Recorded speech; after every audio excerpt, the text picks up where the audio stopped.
were wrongly removed from the voter rolls, and you'll be shocked, overwhelmingly voters of color. In Wisconsin, almost every voter removed by the purge was either a black voter in Milwaukee or a student in Madison. We had this brand new business this year of vigilante voter challenges. We talked about that on the air, where for the first time, very first time, an individual voter like Greg Palast can say, Thom Hartmann does not live in Portland. He shouldn't be allowed to vote. This is new. A third of a million, 317,000 voters were challenged by the beginning of August. NAACP said it was over 200,000 just Georgia alone by Election Day. We had 2.12 million mail-in ballots rejected, and that wouldn't mean anything if it were random. It's not random, Tom. According to the state of Washington, which did a study, you're 400% more likely to have your mail-in ballot rejected if you're black than if you're white. And Washington state has the least voter suppression of any state in the union. And according to the U.S. Civil Rights Commission, which did a study, they found that the chance of your ballot being rejected, mail-in or in precinct, is 900% higher if you're black than if you're white. We have over 500,000 votes that were spoiled. That is, they said they couldn't be read. And again, it's very, very racial. We had 1.2 million provisional ballots rejected. People think, they get this, you go in and they say, oh, you've been challenged, you've been purged, or we can't find your name on the rolls. Here, fill out this provisional ballot. 43% of those ballots, according to the U.S. government, 43% of provisional ballots, and there were about 4 million in the last, or about 3 million in the last election. 43% of those were thrown in the garbage. Overwhelmingly voters of color, and in fact, if you're black, Hispanic, or Latino, or Asian American, the chance you'll be given a provisional ballot is 300% higher than if you're white. We're talking, there's some double counting here. The vote suppression factor is about 2.3%. Again, Kamala Harris would have even won the popular vote, 3.565 million extra votes. She would have won the states of Wisconsin, Michigan, Pennsylvania, and Georgia. These are pretty exacting calculations, Tom. And so she would have won with 286 electoral votes. Again, this is absent if we didn't have a vote suppression Jim Crow voting system. And I'm telling you, I work all over the world on elections, from Britain to Venezuela to Liberia. There's no other nation in the world, except for old apartheid South Africa, where we have supposed democracies, where you have this racial, basically Jim Crow apartheid voting system, where you have massive, massive numbers of voters of color lose their vote. Also now, that's kind of widened out to, I found a massive number of young people. Again, that demographic is they're voters of color too. The color's blue because young voters, especially young women, that are targeted for the purges, to be sent to provisional ballots, had their registrations canceled or their votes disqualified, especially their mail-in ballots. NPR found that 1 in 7 mail-in ballots in the analysis they did were thrown in the garbage. Overwhelmingly, again, by the government numbers, 400% more likely if you're black than if you're white. So this is how Trump won, by racial and other forms of vote suppression. That gave him the election. And unless we restart a voting rights movement in America, 2028's already decided. It'll be decided by Jim Crow, not by the voters. It seems sometimes, Greg, that the whole conspiracy movement, oh, it's got to be the voting machines. Oh, it's got to be, Starlink being in the middle. It's got to be Elon Musk. And I think Trump was trolling us a couple days ago when he basically congratulated Elon Musk on doing something with the vote counting machines in Pennsylvania. It almost seems like all of that is just a great distraction from what is actually happening and actually working for the GOP. I mean, they started this whole, squealing about brown people being illegal voters in the 60s with Operation Eagle Eye and with William Rehnquist, the guy who became the Chief Justice of the U.S. Supreme Court. There's history here. Well, yes, and in fact, in my film Vigilantes Inc., which, by the way, at gregpals.com, thanks Leonardo DiCaprio, you can download it or stream it for free. But we go back, we show you a clip from the 1920 film over 100 years ago, the film Birth of a Nation, where they show a white actor in blackface putting two ballots into a ballot box. So the accusation that black voters vote multiple times to steal elections is an old trope. But this time it came back 100 years later with the Trump group, True the Vote. And they used that to justify these new vigilante individual challenges. Again, they proudly proclaimed 317,886 challenges by the beginning of August. And this is brand new stuff. This has not been done since the Ku Klux Klan used this personal mass challenge business in 1946. This is the Klan plan. And Trump used this to massive effect, especially in Georgia, Arizona, and Pennsylvania. This was a massive attack on voters of color, especially. And we're not guessing about what color they are. We called up 800 of the challenged voters. Almost all of them were black, and a smattering of some young white people registered as Democrats. Obviously, they know your registration, they know who you are, and they know your zip code. So this is how it's been working again, they brought in a 1940. In addition to bringing you the Thom Hartmann program here on Free Speech TV and Video Media Online, we also have a whole set of ways you can interact with us and tools you can use to spread the word about the importance of democracy and the threats to it in our republic. First, there's your daily homework. Sue Nethercutt puts together a daily email newsletter that has a link to every story I discuss on the air, so you can find my sources and you can share them with your friends. It's free and you can sign up at thomhartmann.com. Second, I publish my daily take every day over at the hartmannreport.com website. That's also free if you want the daily 5 days a week rant in your inbox. No ads either. Third, we have the podcasts. There's the free 1-hour version of our daily show that's advertising supported. You can find that wherever you get your podcasts normally. And then there's also the podcast of the entire 3-hour show with no advertisements, and that's available by subscription over at thomhartmann.com. So check them all out at thomhartmann.com and hartmannreport.com.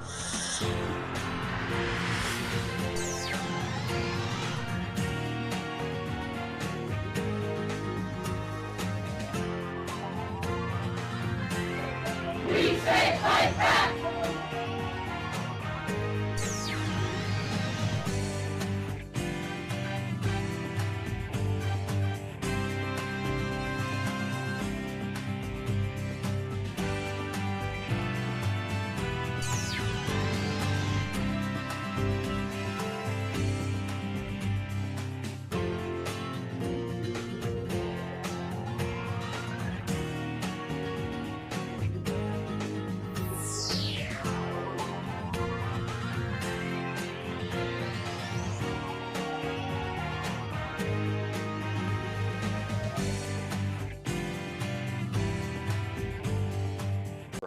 How the CIA and U.S. Army recruit mercenaries for white Rhodesia. It's a historical reprint of what appears to be a 1979 pamphlet, basically. This is from the introduction. It does have an ISBN number. It is available in book sources.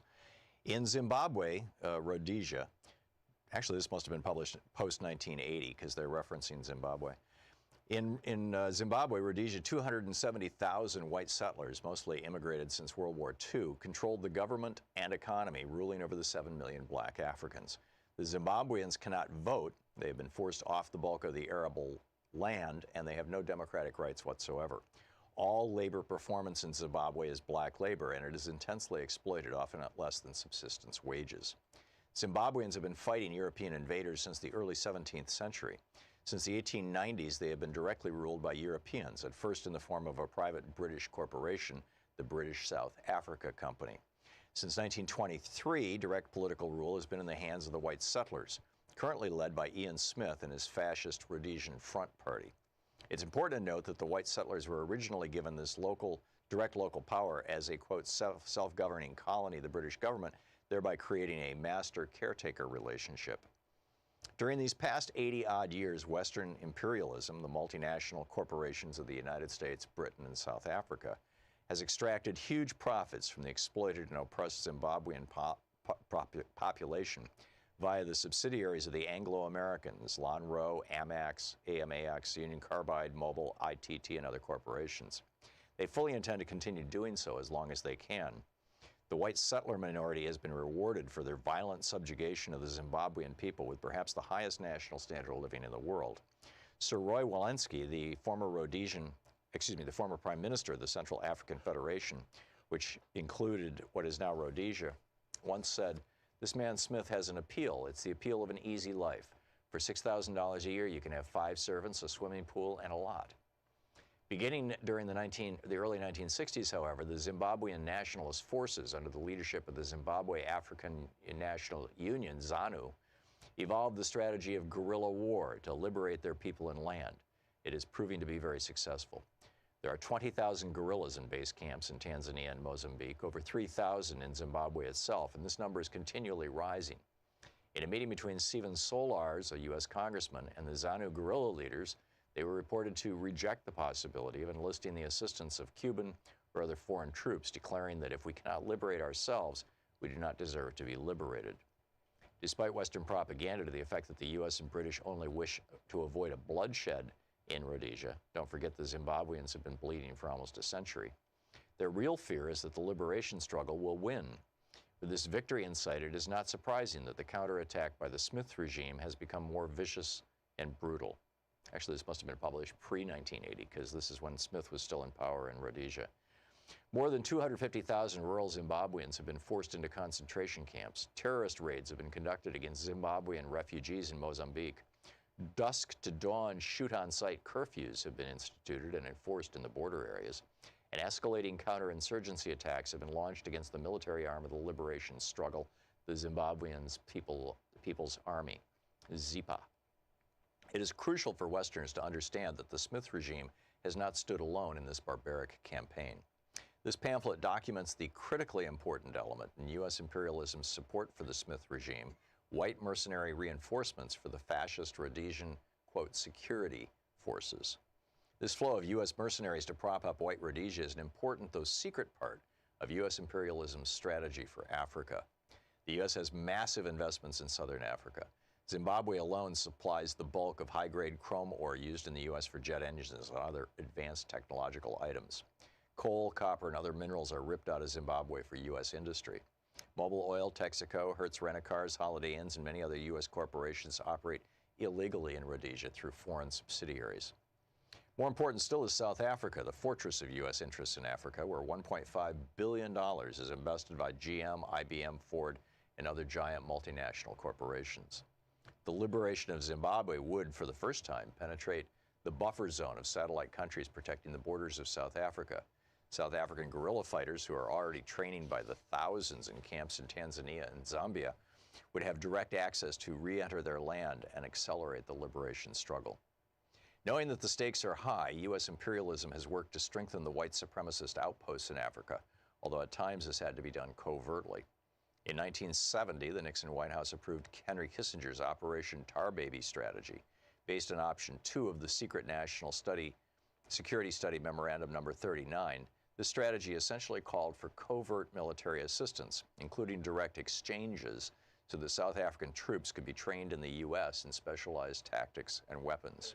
This would be done while the U.S. tried to convince Africans that it was on their side. This is from the pamphlet number 39, that Kissinger memorandum. We would maintain public opposition to racial oppression, but relax political isolation and economic restrictions without openly taking a position undermining the United Kingdom and the UN on Rhodesia. We would be more flexible in our attitudes toward the Smith regime. And it goes on from there. Guns for hire.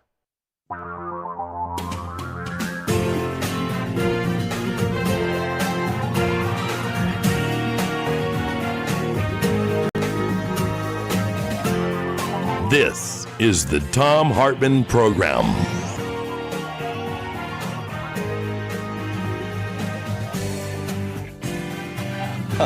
Oh my, a lot going on in the world. I'm looking for last week's one sheet here so I can mention the upcoming events, but I don't see it. I'll get to that in just a minute. Also, a lot to talk about today. The brutality is the message, why America's violence against immigrants isn't about immigration. Also, happy Columbus Day or Indigenous Peoples Day.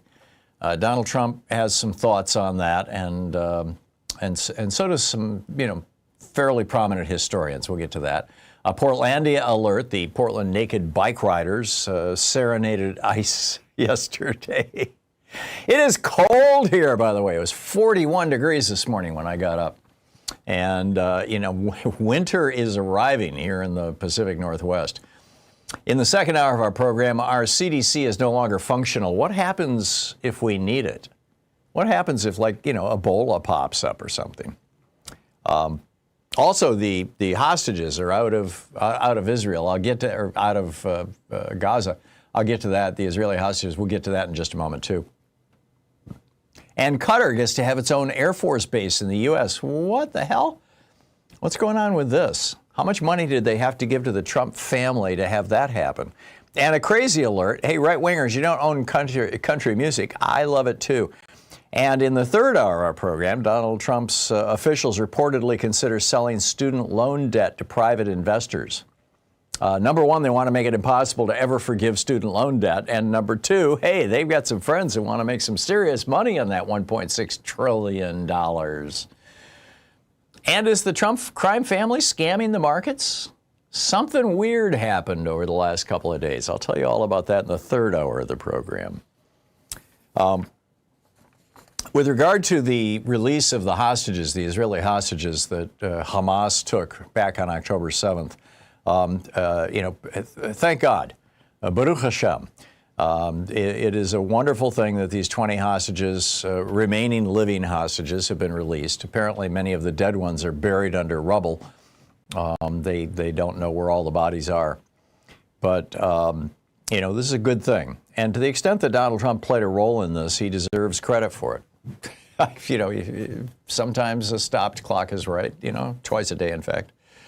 The problem that he's going to be facing is that, there's all this, happy talk going on right now, but the peace agreement says that Hamas must lay down their weapons, and if they do, they will be given amnesty.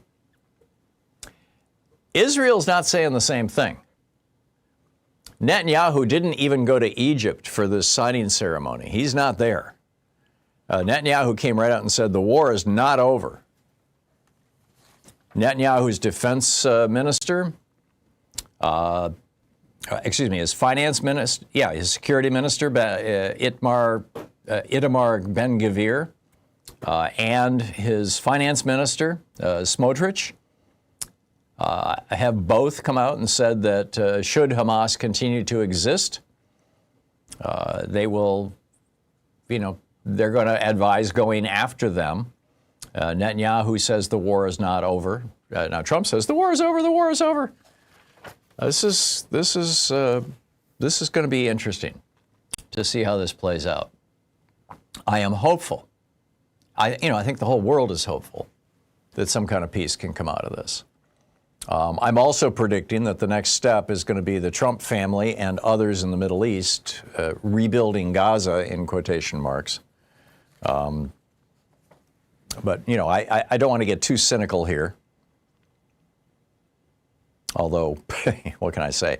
Their defense minister, the Israeli defense minister, Israel Katz, just posted on X. He says, Israel's greatest challenge after the phase of returning the hostages will be the destruction of all of Hamas's terror tunnels in Gaza directly by the Israeli Defense Forces and through the international mechanism to be established under the leadership and supervision of the United States. I have instructed the IDF to prepare to carry out that mission. In other words, we're going to start bombing Gaza again to destroy the tunnels. That's not exactly what, in fact, it's kind of the opposite of what Trump is saying. So keep an eye on this. Keep an eye on this. I think this is going to get very interesting. The Middle East is never a simple place. Also, today is Columbus Day, officially, federal holiday. On October 9th, today is the 13th, last week on the 9th, Donald Trump issued an official proclamation. It says, Columbus Day is the day our nation honors the legendary Christopher Columbus, the original American hero, a giant of Western civilization, and one of the most gallant and visionary men to ever walk the face of the earth. On this Columbus Day, we pledge to reclaim his extraordinary legacy of faith, courage, perseverance, and virtue from the left-wing arsonists who have sought to destroy his name and dishonor his memory. He goes on to portray Columbus as some sort of white savior. He said he was guided by a noble mission and spread the gospel of Jesus Christ to distant lands. Upon his arrival, he planted a majestic cross in a mighty act of devotion, dedicating the land to God and setting in motion America's proud birthright of faith. No, the founders are very clear. America is a secular nation, not a religious nation, but, you know, nonetheless. Trump then continues in his official proclamation. Outrageously, in recent years, Christopher Columbus has been a prime target of a vicious and merciless campaign to erase our history, slander our heroes, and attack our heritage. Our nation will now abide by a simple truth. Christopher Columbus was a true American hero, and every citizen is eternally indebted to his relentless determination. Now, how did we get Columbus Day? We got Columbus Day because in the 1920s, the Ku Klux Klan, which not only hated black people and Hispanic people and Asian people and queer people, but also hated Catholics. In the 1920s, the Klan began attacking Catholics, and they spread the rumor that the Knights of Columbus, which is a Catholic fraternal organization, a Catholic men's club, that the Knights of Columbus had a secret plan to exterminate Protestants. And there was all this anti-Catholic sentiment happening in the 1920s here in the United States. And the Klan was just, you know, rebounding like crazy because Democratic President Woodrow Wilson was a big fan of the Klan, big Klan marches in New York and D.C., and he played Birth of a Nation, the Klan recruiting film, in the White House. So the Knights of Columbus joined with this media mogul. He was an Italian guy. His name is Generoso Pope. He was a first-generation Italian immigrant. And he was also an important Italian-American politician in New York City. And they created Columbus Day. It was signed into law in 1934 by FDR. And it was a way of pushing back against the Klan and its anti-Catholicism. But more interesting is, like, who are these leftists who are besmirching the reputation of Christopher Columbus? Well, one would be Miguel Cuneo, Miguel Cuneo was one of the guys who was on the boat with Christopher Columbus. He was the official historian, the chronicler of it. He said, he took a beautiful teenage Caribbean girl as his personal slave, a gift from Columbus himself. But when he attempted to have sex with her, quote, she resisted with all her strength, so I thrashed her mercilessly and raped her. Columbus regularly rewarded his men with local teenage girls.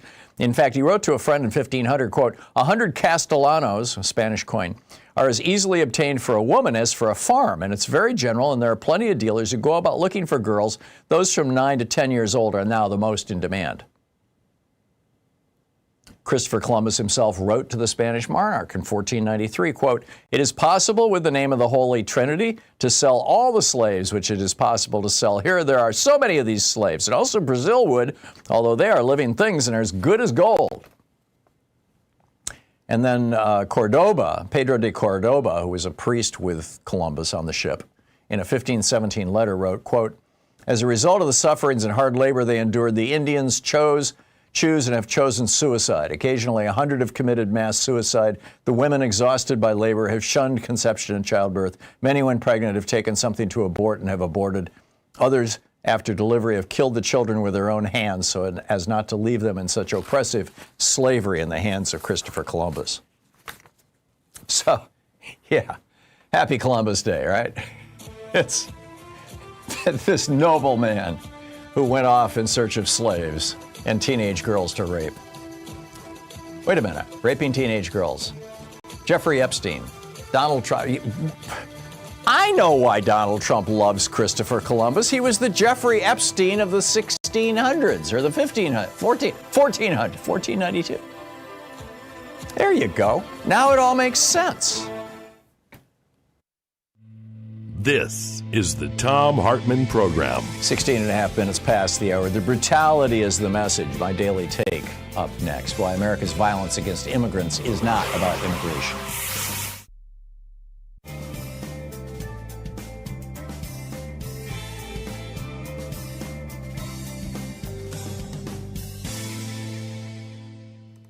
And welcome back. And let's see here. Don in Pittsburgh, Kansas. Hey, Don, what's on your mind today? Make sure you. Oh, hi, Tom. Hey, Don. Yeah, we're at a really key point right now. I mean, the Trumpian peace plan on the Middle East is absurd. The Israelis have violated every ceasefire, every truce, every lay down your arms initiative that anybody has made with them for years and years. And, those people there don't believe it. They're in a desperate situation, and they were glad to get some relief by letting the last of the hostages go. And, let's face it, they don't really have that much leverage from keeping those people. But the big fight is going to be what's going to happen to Gaza. Is it going to become the Riviera of the Mediterranean with old Trump, or he'll probably be gone by then, but his two boys, at the controls, or and Jared, or what? It just, the whole thing is unbelievable. Yeah. No, my sense of it was, wiping out Gaza City was the last. That was it. That was all that was left of Gaza, basically. And Netanyahu did that over the last couple of weeks. And so now everything is destroyed. And so, hey, here's some prime beachfront property, right? This is some of the most beautiful land in the entire Middle East. It's right there on the Mediterranean. It's prime territory. It'll make a great Trump hotel and resort. Yeah, that's been pretty obvious for a long time. And, of course, he said it himself. Yep. That would be the great In fact, place. he released a course, video of him and Netanyahu sipping drinks, poolside at a Trump resort in Gaza. So, a planned Trump resort. So, yeah, I'm with you. I think there's an awful lot of, show and performance going on here. And I'm skeptical, but I don't want to rain on the parade right now. It's the hostages are free. Let's give it a day and see what happens.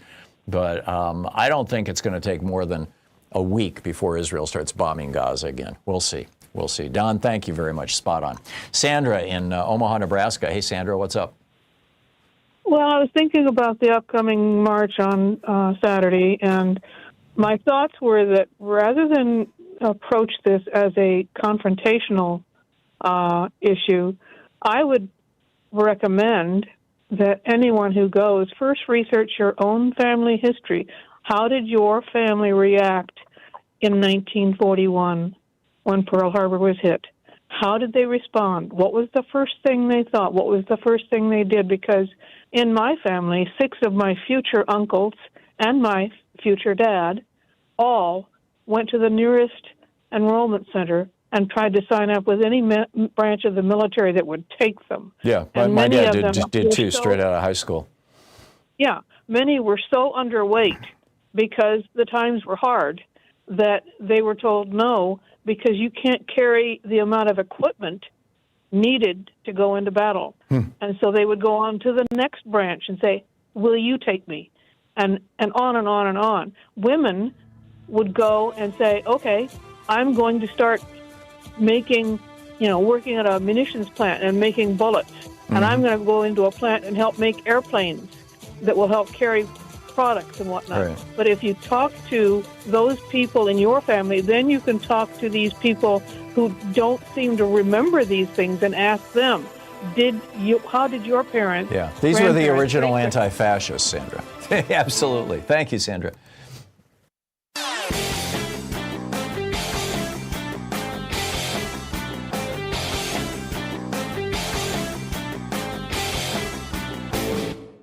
Missed my opening rant today? It's usually published over at HartmannReport.com, where you can read it and share it with your friends for free. Check it out, HartmannReport.com.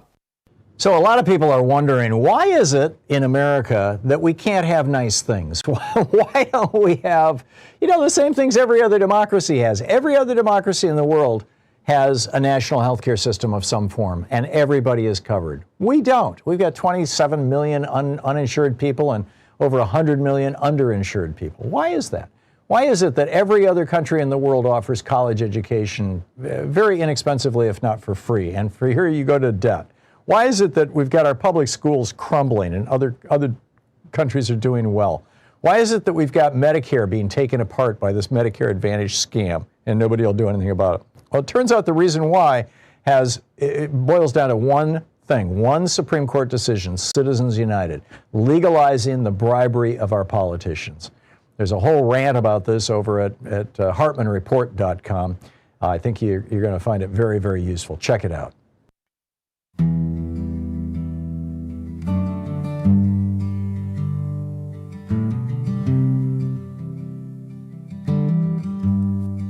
They said it was about order, but the order was fear,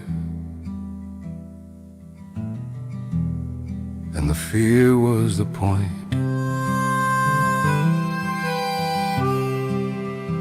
They don't need the guns, they don't need the masks, just the sound of a boo in the dark. They call it law, but it feels like war, and it's breaking the nation's heart. Each window shattered, each cry ignored, each handcuffed prayer on the floor. They're not hunting ghosts or guarding doors. They're teaching us what pain is for. The brutality is the message, the lesson carved in fear. When mercy dies in daylight, tyranny draws near. It's not about the broken, it's about the ones who see. The brutality is the message, and it's aimed at you and me. That's my op-ed today over at HartmannReport.com. It's titled, "The Brutality is the Message, Why America's Violence Against Immigrants Isn't About Immigrants." I lived in Germany for almost 2 years, 1986, 87, with my family, with Louise and our 3 kids. And, I had a work permit. I had a visa and a work permit. My employer, the Salem International, this international relief agency, jumped through all the hoops to get me the work permit. And had I stayed after my work permit expired, the German equivalent of ICE, it's called the border office, would not come kick in my door. They wouldn't smash my windows. They wouldn't smash out the windows in my car to get at me. They wouldn't shoot me with pepper balls. They wouldn't drag my children screaming into the street half naked with zip ties in the cold. Instead, a nice gentleman from the border police would come and knock on my door and say, "Your visa has expired. You're not here legally any longer. You have 3 weeks to leave the country. We'd be glad to help you facilitate your departure. Or if you want to apply for an extension, we can help you with that." In other words, it's civilized. This is how it is in most civilized nations. So why then is ICE doing this? Why are they concealing their identities? Why are they engaging in this naked brutality? Why are they beating people up? Why are they taking to the ground a United States senator, a United States congresswoman, the mayor of Newark, Ras Baraka? Why are they doing this? In my opinion, and in this op-ed that I wrote, The Brutality is the Message, they're trying to get us used to the state using violence against its people. This is what Hitler did. He started out going against the queer community, against trans people specifically, within weeks of his chancellorship, using state violence against them. Then he went against the gypsies, right? Eventually, took him a couple of years, it took him a little over a year. Eventually, he went against the Social Democrats, the German equivalent of the Democratic Party, outlawed them. And I think that's where Trump is going. In fact, Stephen Miller came right out and said it last week. He said the Democratic Party is a domestic extremist organization. I think this whole ICE thing is to get us ready for when they're coming for people like you and me. I realize how hyperbolic that sounds, but this is how it has played out in Russia, in Hungary, in Germany, in Italy back in the day, in Spain back in the day, you just go on and on. The Thom Hartmann program. Call 202-808-9925. The brutality is the message. Stick around.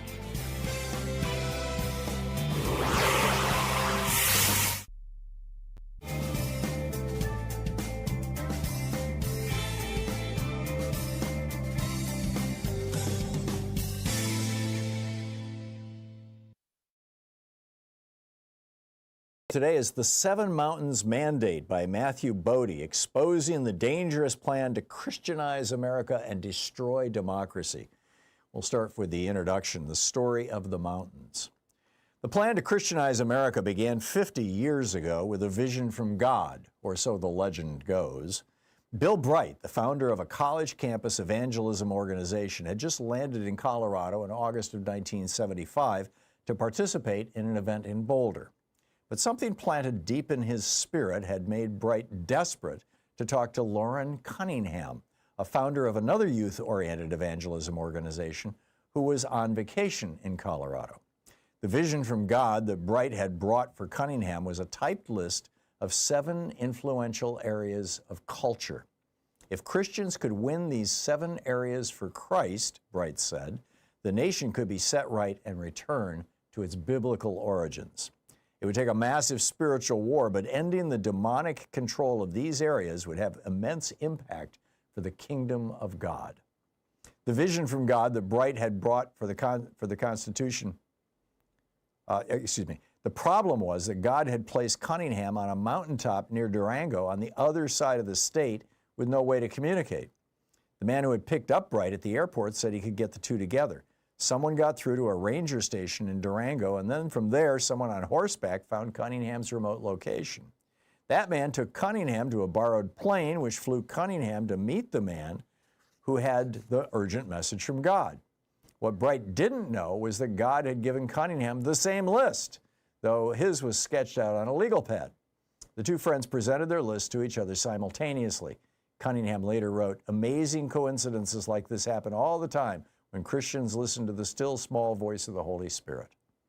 Over the years, the story of that 1975 meeting has been told many ways, accepted not merely as gospel, but a divine endorsement of the list that Bright and Cunningham created.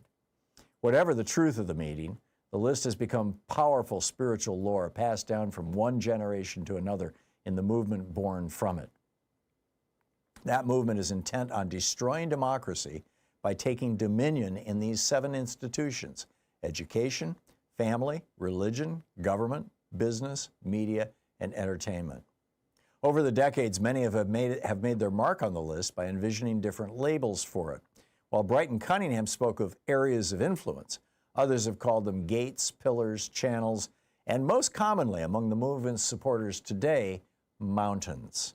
The preferred metaphor evolved over time, but the purpose of the list has remained the same: bring the kingdom of God to America by conquering each of these cultural domains.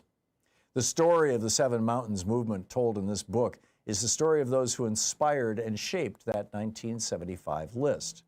It's also about how the list has come to dominate American political life in the 21st century without most Americans even having heard about it.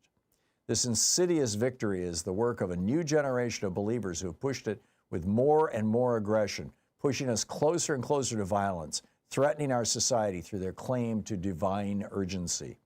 In short, this is the story of how the list became a mandate.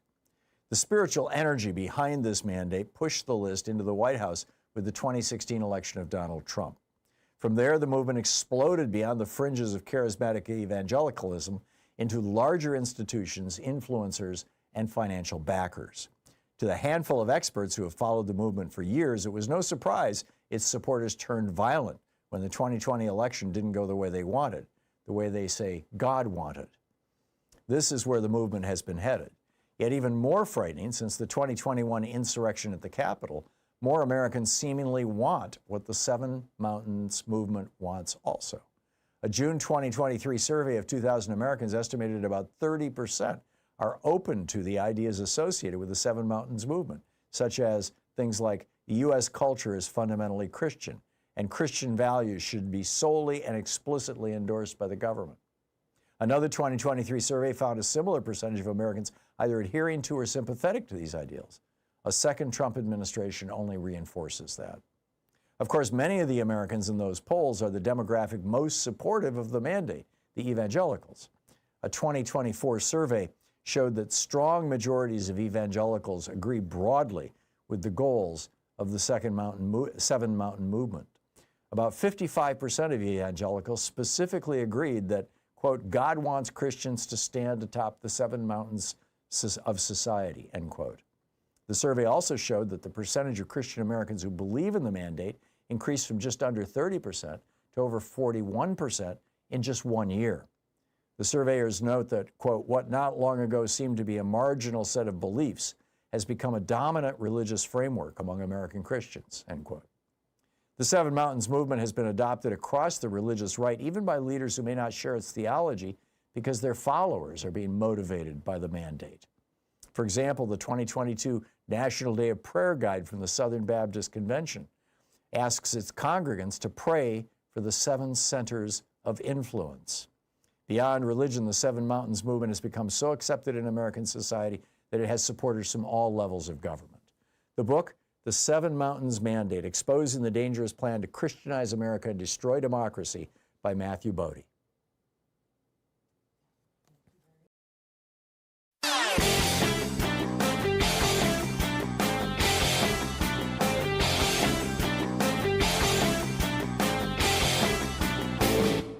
Did you know that every weekday we send out an email before the show giving you all the topics coming up so you can be fully informed and ready to interact with our program? Or that after the show we send out Sue's Stack, a list of every topic I've discussed along with clickable hot links to every source of information I've shared with you on the air? It's all completely free and available over at thom.tv, thom.tv. Check it out.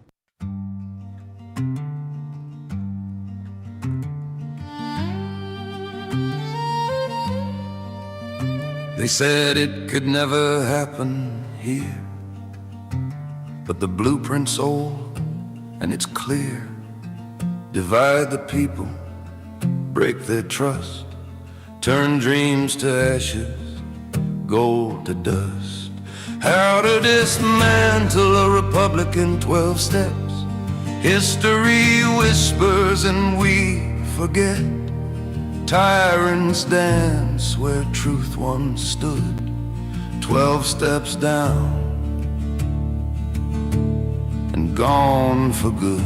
35 minutes past the hour. Welcome back. Just a heads up, my Chicago book signing is sold out. In Los Angeles, there are still tickets available. The KPFK, our Los Angeles affiliate, is sponsoring this. You can go to their website, kpfk.org. This will be on No King's Day. Greg Palast will be joining me, by the way. And everybody who comes gets an autographed book, my latest book, The Last American President. And also in San Diego, the day before, on October 17th, I will be with Greg Palast at a KNSJ fundraiser. These are both fundraisers for our local nonprofit stations. And you can get the information. Again, you've got to sign up in advance. It's news.knsj.org is the website. Also, just a quick, another thought, as it were, on the peace deal in my opinion, the reason why this thing came together was because Netanyahu he went too far. When he bombed the Hamas headquarters in Doha, in Qatar, and we'll be talking about Qatar in the second hour, but when he bombed that headquarters and killed a couple of people, he missed the senior leadership, but he killed some people close to them. That was the point at which the Arab leaders in the region said, enough, we're going to put a stop to this. And brought Trump in and basically, made all this stuff happen, in my opinion.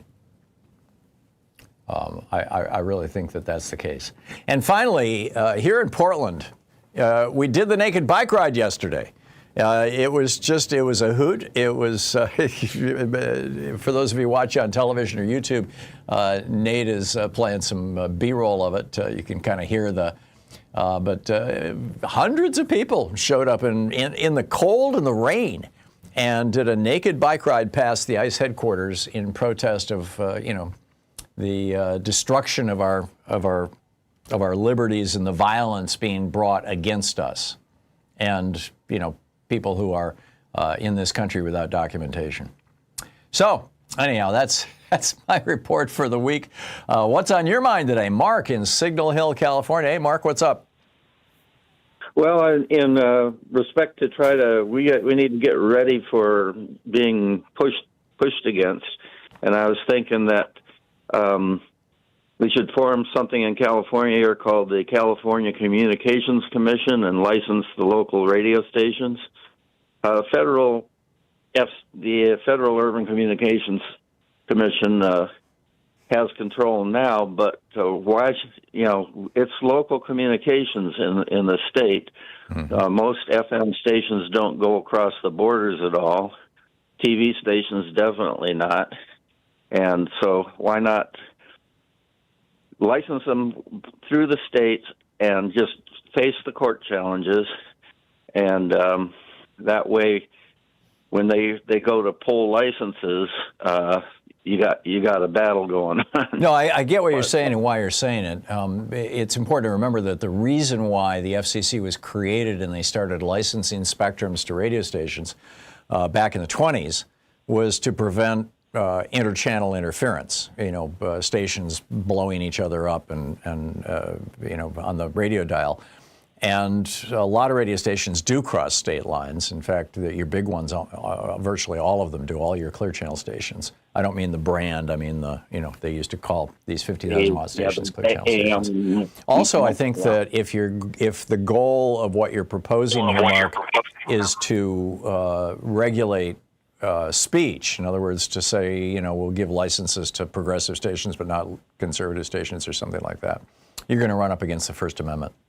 So the way to do it, in my mind, is to undo the Telecommunications Act in 1996 that Bill Clinton signed, that was pushed by Newt Gingrich and the Republicans, and go back to ownership limits and just say, no one person can own more than one radio station, one television station, and one newspaper in a state, and no corporation can own more than, say, a dozen.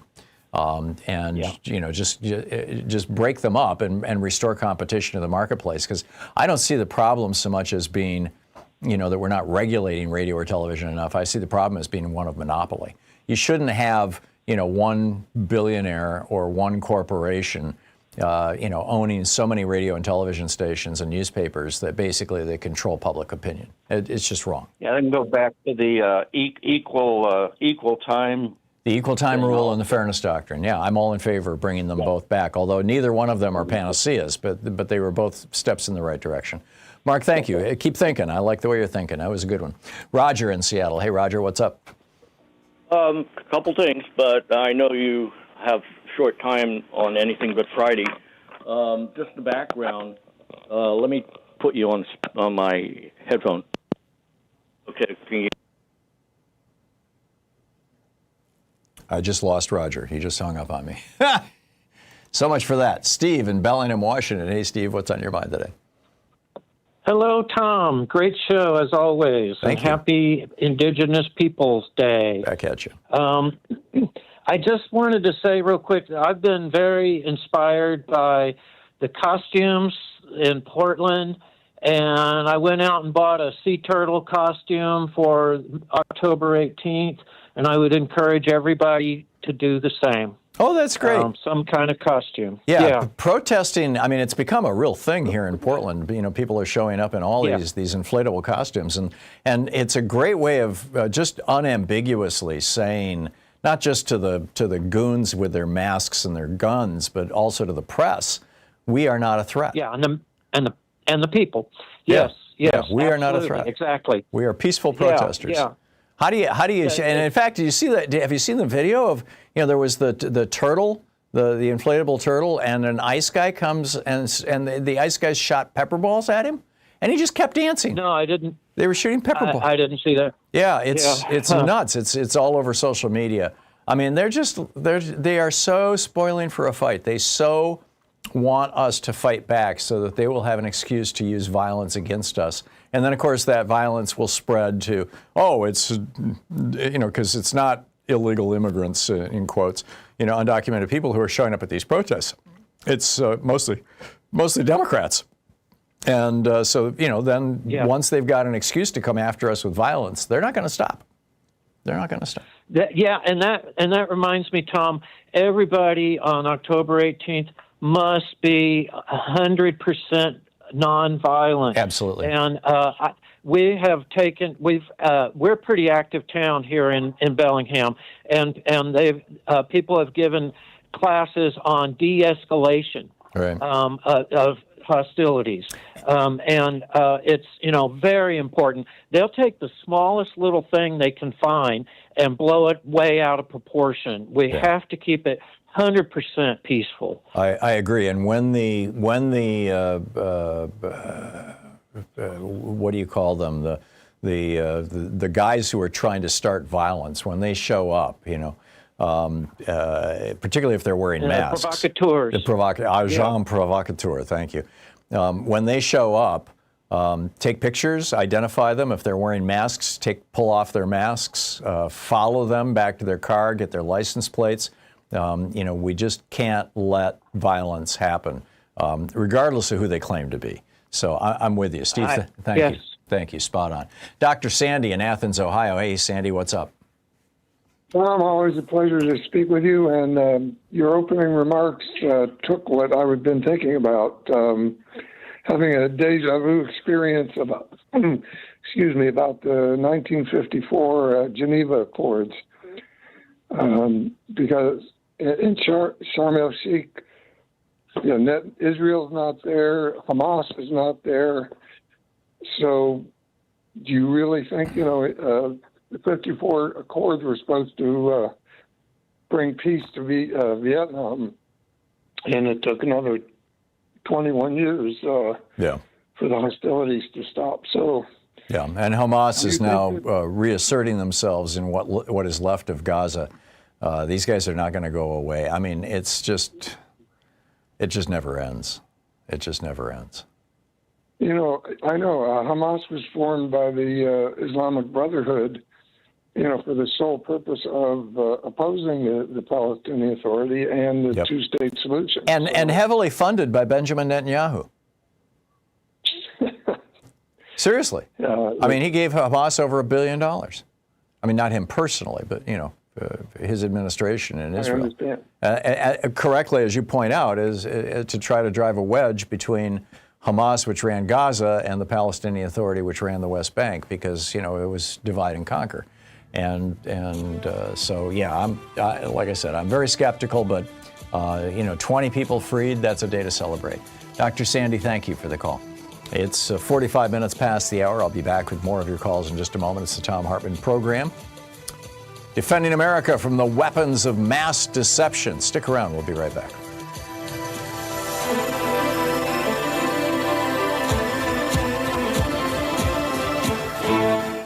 You're listening to Thom Hartmann. Visit ThomHartmann.com for audio and video archives. Speaking the truth, Donald Trump would really rather you didn't know all about. I'll be right back with you.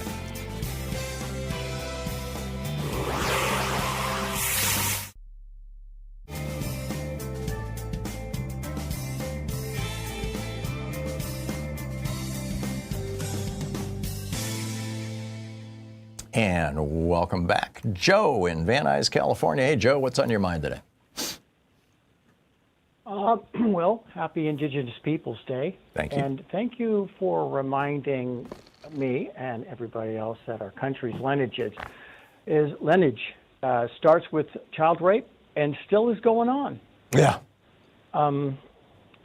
Sad, very sad. Also, another thing, projection. We've done that. So, like, they're the savages, yet we rape children. I mean, white people, Europeans. Yep. So, I want to remind everybody, of course, everyone's reminding everybody, October 18th. And my sign now has music on it, thanks to your wife and you and your wonderful music. Oh, cool. And I take it places and people love your music. And I have been writing music. I'm 67 years old. I've been doing it since I'm a teenager, so that's close to half a century. Mm-hmm. And I like your music better than mine. And I like the way you could take an entire 3-hour show and compress it into this diamond of a song that, it hits on so many subjects. Well, this is what Louise does every day. Is I write when I get home from work from doing the show around 1 o'clock in the afternoon, and we have lunch together for about a half hour, and work out what my daily take is going to be. What I'm going to write, and then I go up to my office and spend the next 5 hours sitting up there writing the next day's piece, which becomes the next morning's daily take. And while I'm doing that, she's writing the song. And then, around 5 o'clock, we get together again, 5:30, have dinner, watch the news, and she feeds the song that she wrote into the program that produces the music, and plays, 2 or 3 possibilities for me, and we pick the one that we like. So it's like an assembly line. It happens so fast. I believe it's a godsend, because you're what. You're the answer to gaslighters, because we can't write songs. Humans cannot write songs as fast as they can lie, but you can with your AI. Yeah, well, we don't write the music, but we do write the words, or at least Louise does. The words, and it comes up with the music, and it becomes your song. Yeah. And I believe your wife's and your songs probably have more conscientious sociological songs, like mine are, than all of the 60s put together. Well, no, those were real human beings, and they did really amazing work. I'm still a little uncomfortable with using machines to do this stuff, but hey, half your musicians out there, are using machines to produce their drums or their backbeat or whatever. I get that. So here we are. We're kind of stuck with it. In our case, we need it. Yeah. We need you and that songs and those songs at that rate. And so how do you do a singing sign, Joe? Your music. Oh, I put. Well, I used to carry my signs and I just use my arms, but now my bursitis is acting up. So I'm going to put a stick, like the usual signs, the old school. You put your sign on a stick, and then the stick will have a little extra room at the top. And then I'm going to take the little strap that's on my Bluetooth speaker, put it right there, and then my sign will start singing, because my sign only says one thing, but your songs say so much. Cool. Okay, Joe, thanks for the story. I appreciate it. It is 10 minutes before the hour, and thanks for your kind words, Joe. We'll be right back. Actually, in 60 seconds. Stay with us.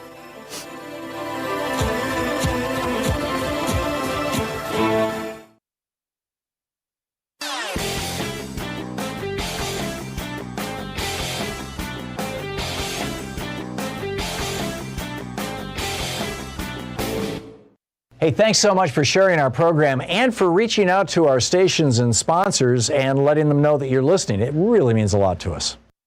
So MAGA Mike and the Republicans want a religious test for people running for public office. They want to know that you are sufficiently Christian to be worthy of being elected. Right. MAGA Mike is one of these 7 mountain evangelicals. There are 7 domains where these dominionists believe that we need to have religion completely take them over. Education, religion, family, business, government and military, arts and entertainment, and the media. Seriously. This is not what Jesus was preaching when he said, give unto Caesar what is Caesar and onto God what is God's. This is the opposite, in fact, of what Jesus was teaching. It's the opposite of Matthew 25, where Jesus said the only way to get to heaven is by feeding the hungry, healing the sick, helping the poor. This is counter-Christian, anti-Christian, in fact. In fact, I think you could say it is the Antichrist's work. There's a piece about it over at HartmannReport.com. Check it out.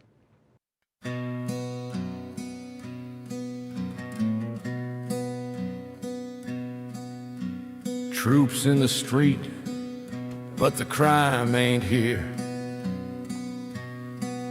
It's the ballot they're afraid of, the people they fear.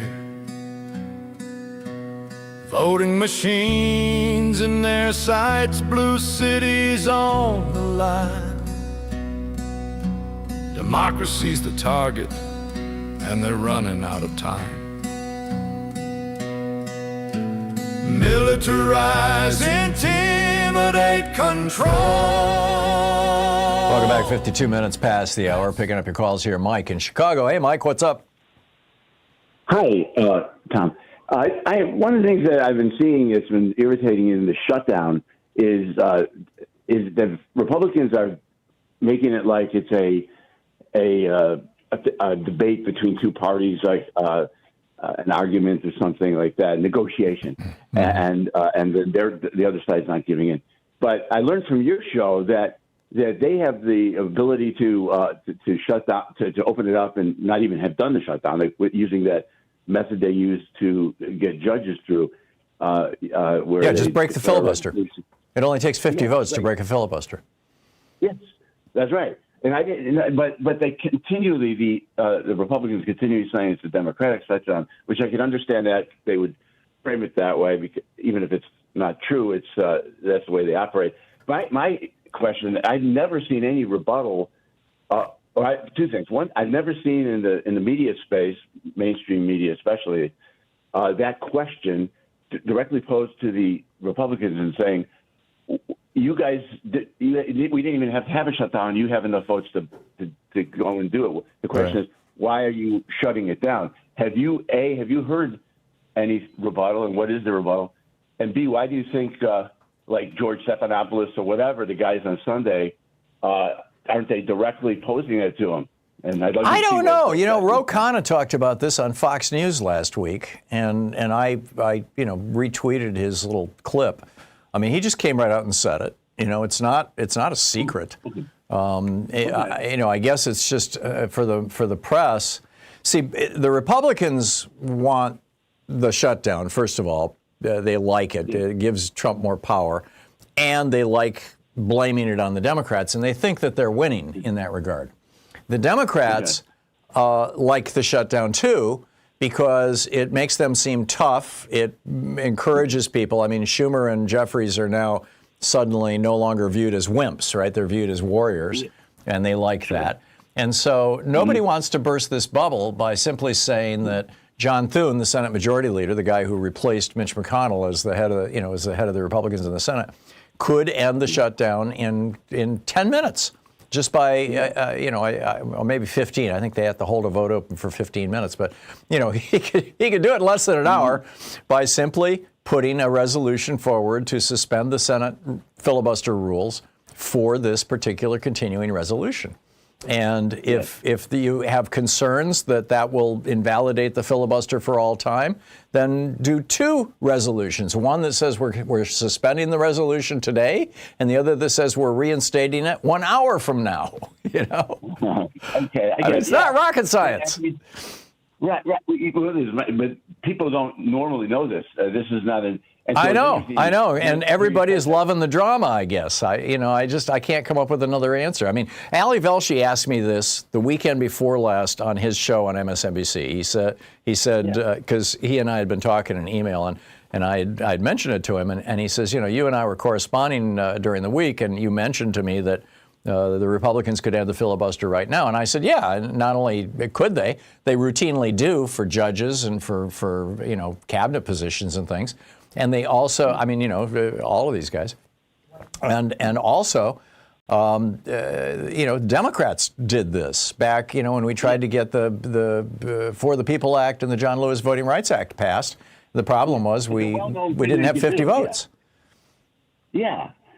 So my question kind of is, then why isn't the media directly asking an Ellie Velshi or some directly to the people who? I think they're loving the drama. It's more eyeballs. It's drama. They can have a countdown clock. They make a big deal out of it. It's like, holy cow, look at this. Yes, I could see all the drama and why they do that. I'm just hoping it helps ratings. I hate to be that cynical, but I can't come up with a better answer, Mike. I mean, it's like I said, this is not a secret. Very interesting. And you said that Ro Khanna actually brought this up to Fox News. I guarantee that on the air on Fox News. Yeah. There would be lots of people, millions who would see that. Yeah. Now, what was Fox News moderating this? The Fox News woman that he was talking to said, no, you're thinking of what's the process where reconciliation. And he's like, no, I'm not talking about reconciliation. I'm talking about suspending the filibuster. And she was like, this isn't a reconciliation bill. And he's like, I know. It's like she didn't get it at all. Mike, I got to run. Thanks. You're listening to Thom Hartmann.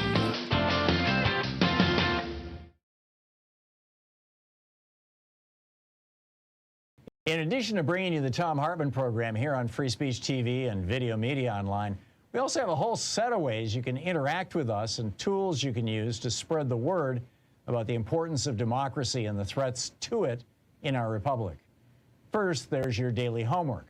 Sue Nethercutt puts together a daily email newsletter that has a link to every story I discuss on the air, so you can find my sources and you can share them with your friends. It's free and you can sign up at thomhartmann.com. Second, I publish my daily take every day over at the hartmannreport.com website. That's also free if you want the daily 5 days a week rant in your inbox. No ads either. Third, we have the podcasts. There's the free 1-hour version of our daily show that's advertising supported. You can find that wherever you get your podcasts normally. And then there's also the podcast of the entire 3-hour show with no advertisements, and that's available by subscription over at thomhartmann.com. So check them all out at thomhartmann.com and hartmannreport.com.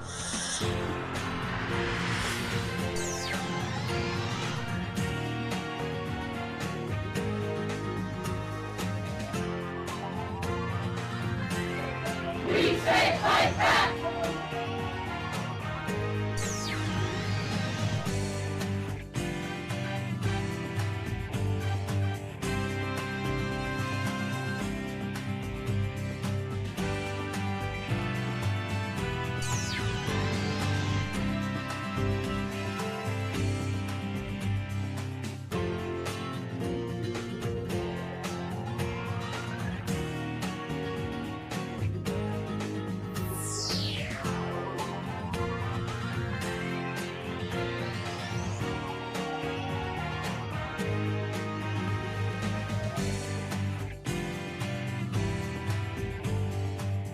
Welcome to the Thom Hartmann University Book Club. Today we're reading from Settlers, the Mythology of the White Proletariat, the True Story of the White Nation by J.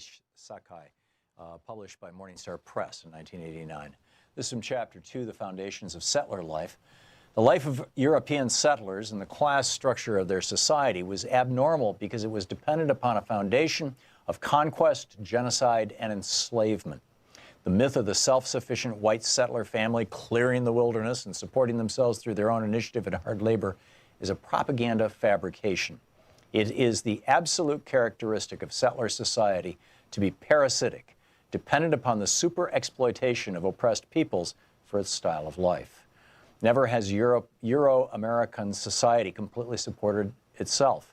This is the decisive factor in the consciousness of all classes and strata of white society from 1600 to now. Settler society was raised up above the level of backward old Europe by a foundation of conquest. This conquest was a miracle drug for a Europe convulsed with the reaction of decaying feudalism and deadly capitalism. Shot into the veins of the Spanish feudal nation, for instance, the miracle drug of the New World conquest gave Spain the momentary power to overrun North Africa, Holland, and Italy before her historical incident waned.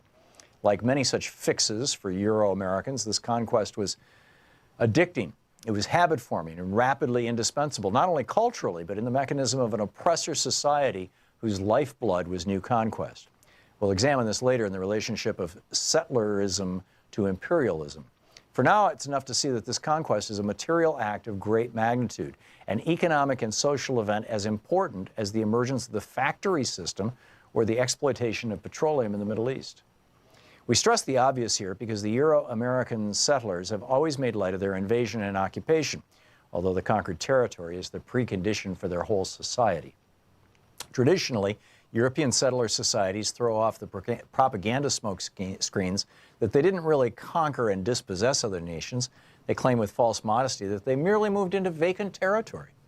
So the early English settlers depicted America as empty, a howling wilderness, unsettled, sparsely populated, just waiting with a vacant sign on the door for the first lucky civilization to walk in and claim it. Theodore Roosevelt wrote defensively in 1900, quote, "The settler and pioneer have at bottom had justice on their side. This great continent could not have been kept as nothing but a game preserve for squalid savages," end of quote.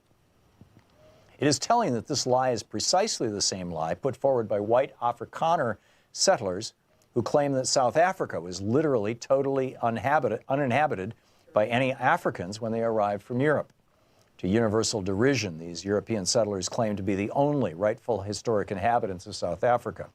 Or we can hear similar defenses put forward by the European settlers of Israel, who claim that much of the Palestinian land and buildings they occupy are rightfully theirs, since the Arabs had allegedly decided to voluntarily abandon it all during the 1948-49 war.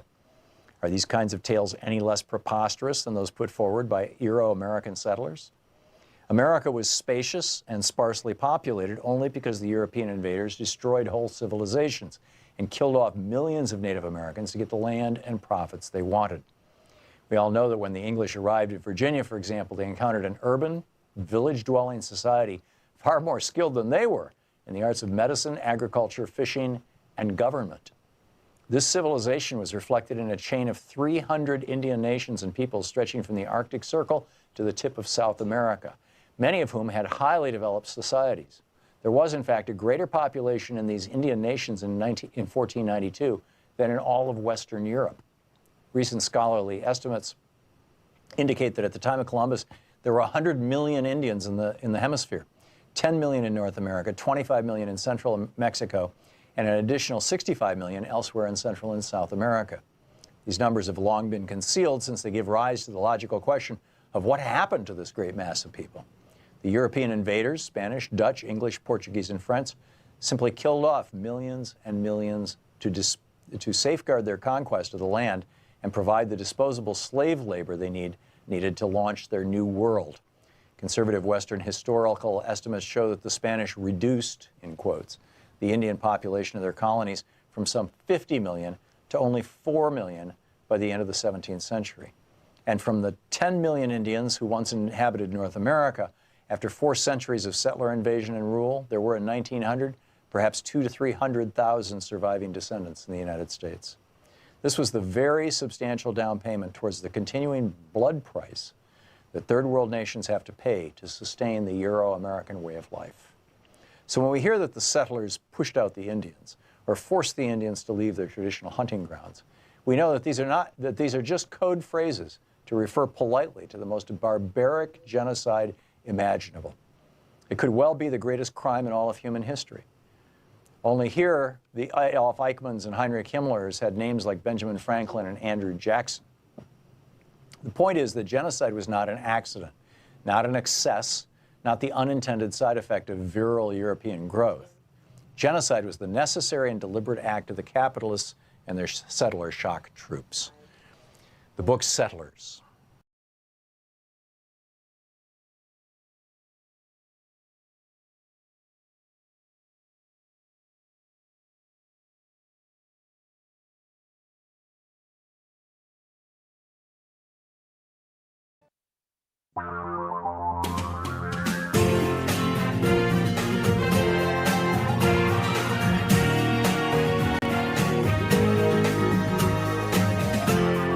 This is the Thom Hartmann Program.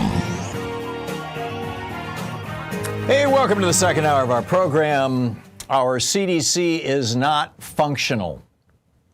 Now, this is wild stuff. I mean, there's pandemics going around the world. We're experiencing the largest measles epidemic in the United States in something like 40 years. I'll look it up, the exact number of years, but it's been a long, long time since we had a major measles epidemic, and it's going on. I mean, you know, it's happening. Why? Because Bob Kennedy, who is not a doctor, he's a heroin addict and a lawyer, is out there pushing the idea that vaccines are dangerous. You know, it's just, which is nuts. But then Russell Vought, you know, the architect, the author of, the principal author and organizing guy of Project 2025, you know, which is the right-wing plan to destroy the American government and, you know, just let Russia and China run the world, basically. Just, you know, to hell with America, because the billionaires don't want to pay their damn taxes, and they don't even need to live here, you know? And they can, you know, they have mansions all over the world, so, you know, they don't give a rat's ass about America. So anyhow, he goes out and he fires a whole bunch of CDC people. They had to rehire some of them, but they hired a whole bunch of them. They hired roughly 40 epidemic intelligence service officers. These are the people that they call the disease detectives. The entire staff and the editors of the CDC's publication, Morbidity and Mortality Weekly Report, and the entire Washington, D.C. office. They were all notified, you guys are fired. Now, like I said, some of them were later told that their dismissals were rescinded. But do you think, I mean, these are people in many cases who have PhDs. They have impressive research backgrounds, scientific backgrounds. They are solid people, and they're taking government pay. I mean, these are people who could be making a lot of money working for a pharmaceutical company or a big insurance company or in private practice, but instead they're taking government pay to serve their nation and the world, and they get crapped on by this idiot Russell Vought who bragged that he wants bureaucrats to be traumatized by his actions. This is a man who delights in watching families lose their income, lose their homes, lose their ability to pay the bill, particularly if they're black or female. Black women have been the principal victims of these purges in the federal agencies. And of course, Elon Musk and his little merry band of white boys, same thing, you know, with the whole Doge thing. Michelle Au is a physician, and she's an anesthesiologist and a state representative in the state of Georgia. And she went on social media. She said the United States is now barreling into respiratory season when viruses like flu, COVID, and RSV surge and flying blind. Andrew Nixon, the communications director at HHS, told Time magazine, quote, all HHS employees receiving reduction in force notices were designated non-essential by their respective divisions. HHS continues to close wasteful and duplicative entities, including those that are at odds with the Trump administration's Make America Healthy Again agenda. Now, the whole Make America Healthy Again, MAHA, this is Bob Kennedy's brilliant idea. Again, he's not a doctor. He's a heroin addict, sex addict, according to some reports, lawyer. And, you know, he's out there pushing these ideas that vaccines are bad and that, you know, the way you treat measles is with vitamin A. And, you know, it's just wacky stuff. You know, ivermectin and hydroxychloroquine for COVID. And senior fellow at the Harvard T.H. Chan School of Public Health, Dr. Catherine Young, said, quote, this isn't streamlining the government, it's dismantling our ability to detect and respond to outbreaks before they spread. Which brings me back to the question that I keep asking. If Vladimir Putin sat Donald Trump down and said, Donald, I want you to destroy America. I want you to destroy America's democracy. I want you to destroy America's intelligence systems. I want you to put an open toady of mine in charge of America's intelligence. I want you to destroy the law enforcement, the FBI. I want you to raise up a secret police force that's masked, that terrorizes your people. I want you to end democracy in America. And I want you to make America less safe and more dangerous in terms of things like deadly diseases. If Putin said that to Trump, what would Trump be doing differently right now? Can you name one thing?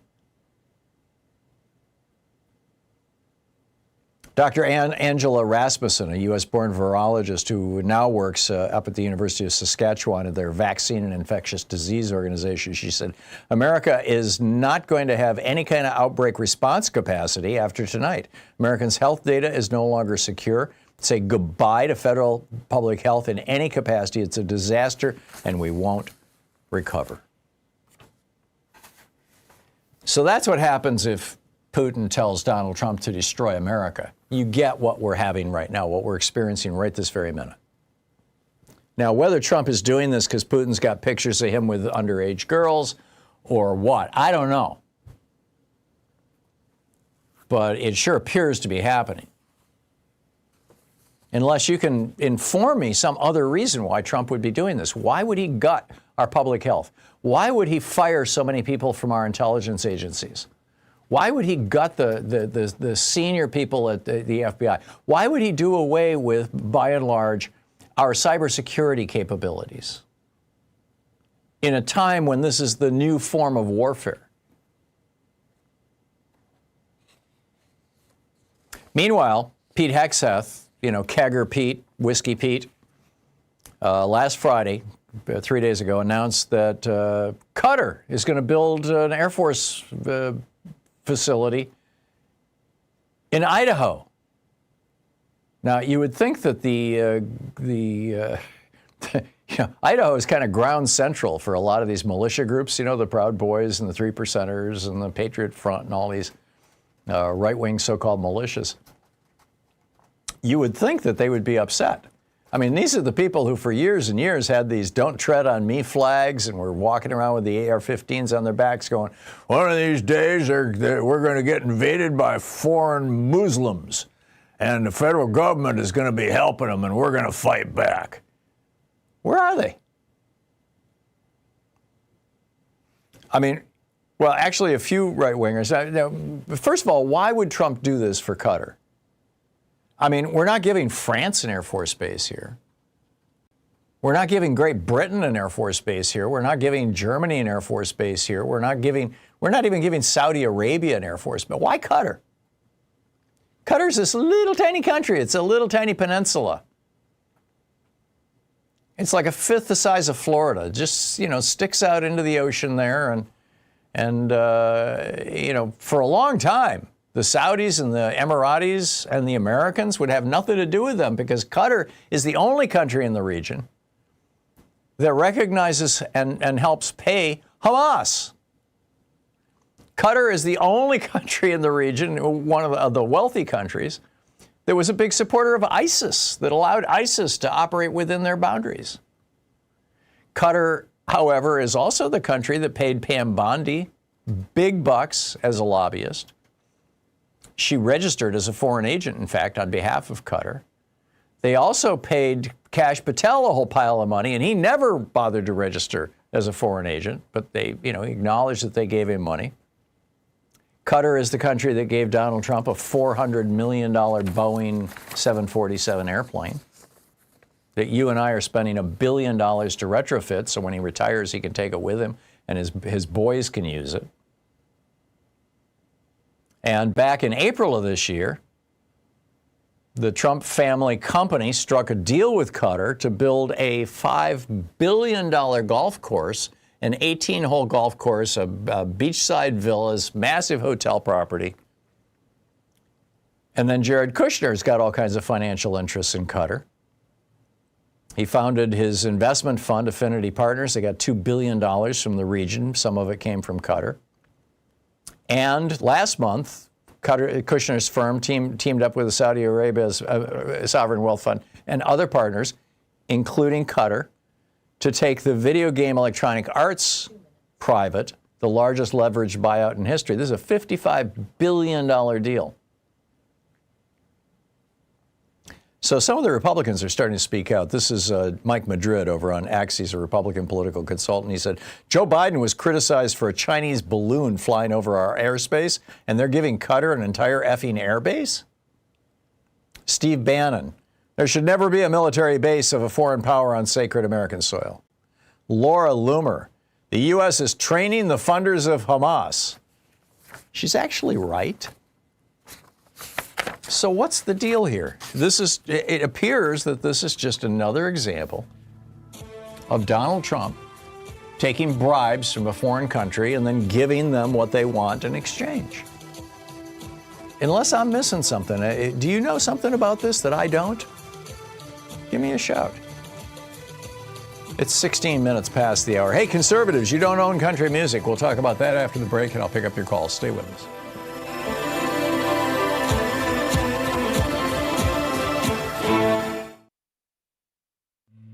This is the Thom Hartmann Program. Talk media for the sane among us. Yes, we are still here. Stay with us.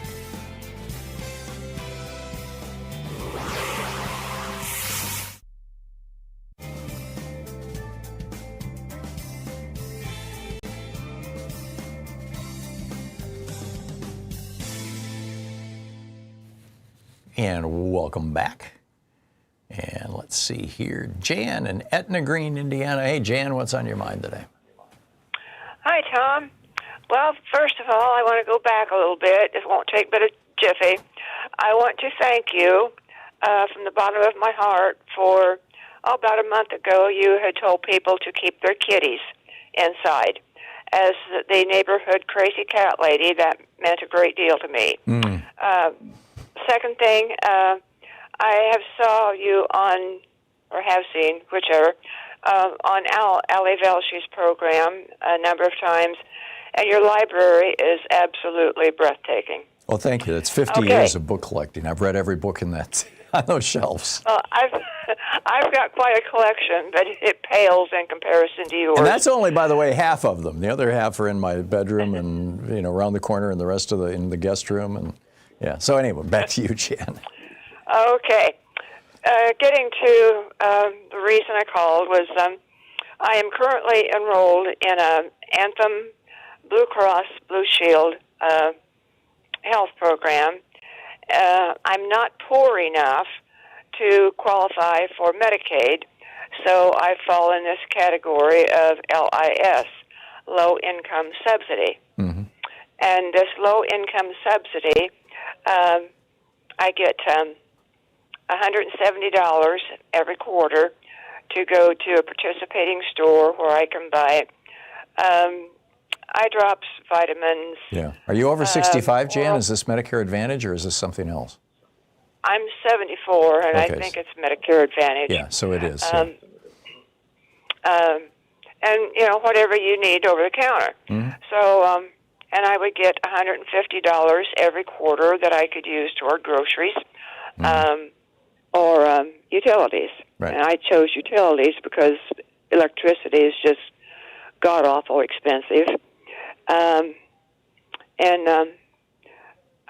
In my booklet I got last week, I am losing my LIS subsidies, and that amounts to close to $1,300. Mm-hmm. My premiums have gone up from $11.20 to $22.80, I think, for my supplement. Mm-hmm. Medicare premiums will be going up from $185 to $206. So this is not Medicare Advantage. This is a Medigap plan? You have regular Medicare plus you have this? I have Medicare plus Anthem Blue Cross Blue Shield. Okay, got it. My card, I have a card that says Anthem No, I got it. Jan, I got about 20 seconds here left. What's the question? Okay. I've lost my low-income subsidies, right. And in addition to that, I no longer have my home health care. I have used home health care 3 times, right. And because I'm in a rural area, which is a second-tier program, I guess. Right. This is what they do. Is there a question, Jen? Well, is there anything I can do? There are only 4 plans available in this area. Oh, really? Is there anything? Yes, because Wow. it's a rural area. I would recommend that you start out by reaching out to the Social Security Works people. There are also people called navigators, Social Security navigators. Sometimes they're trustworthy, sometimes they're not, but you can look into that, you can Google that. Jan, I'm sorry, I don't have an easy answer for you. It's a complicated system. Thank you.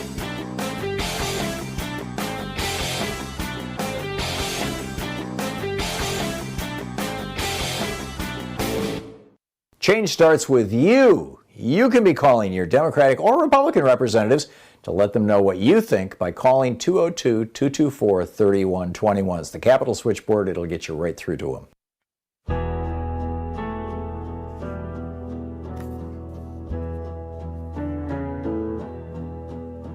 There's a fire in the headlines, smoke in the sky.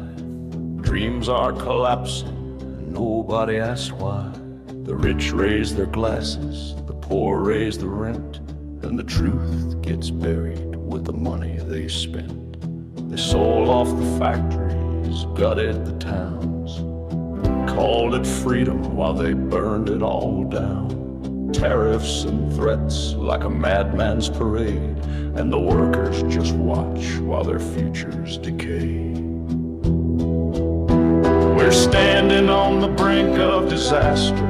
The world's spinning faster and faster.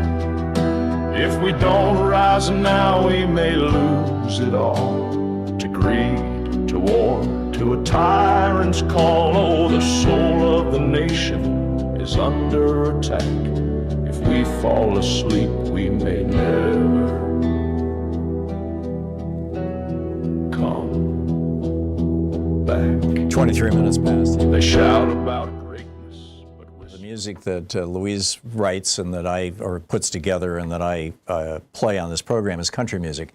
Back in when I was 16 years old, one of my first jobs was as a DJ at WITL. I did the weekend country western. So I started out at WBRS, I think, Brody Hall. Brody Hall was one of the girls' dormitories at Michigan State University.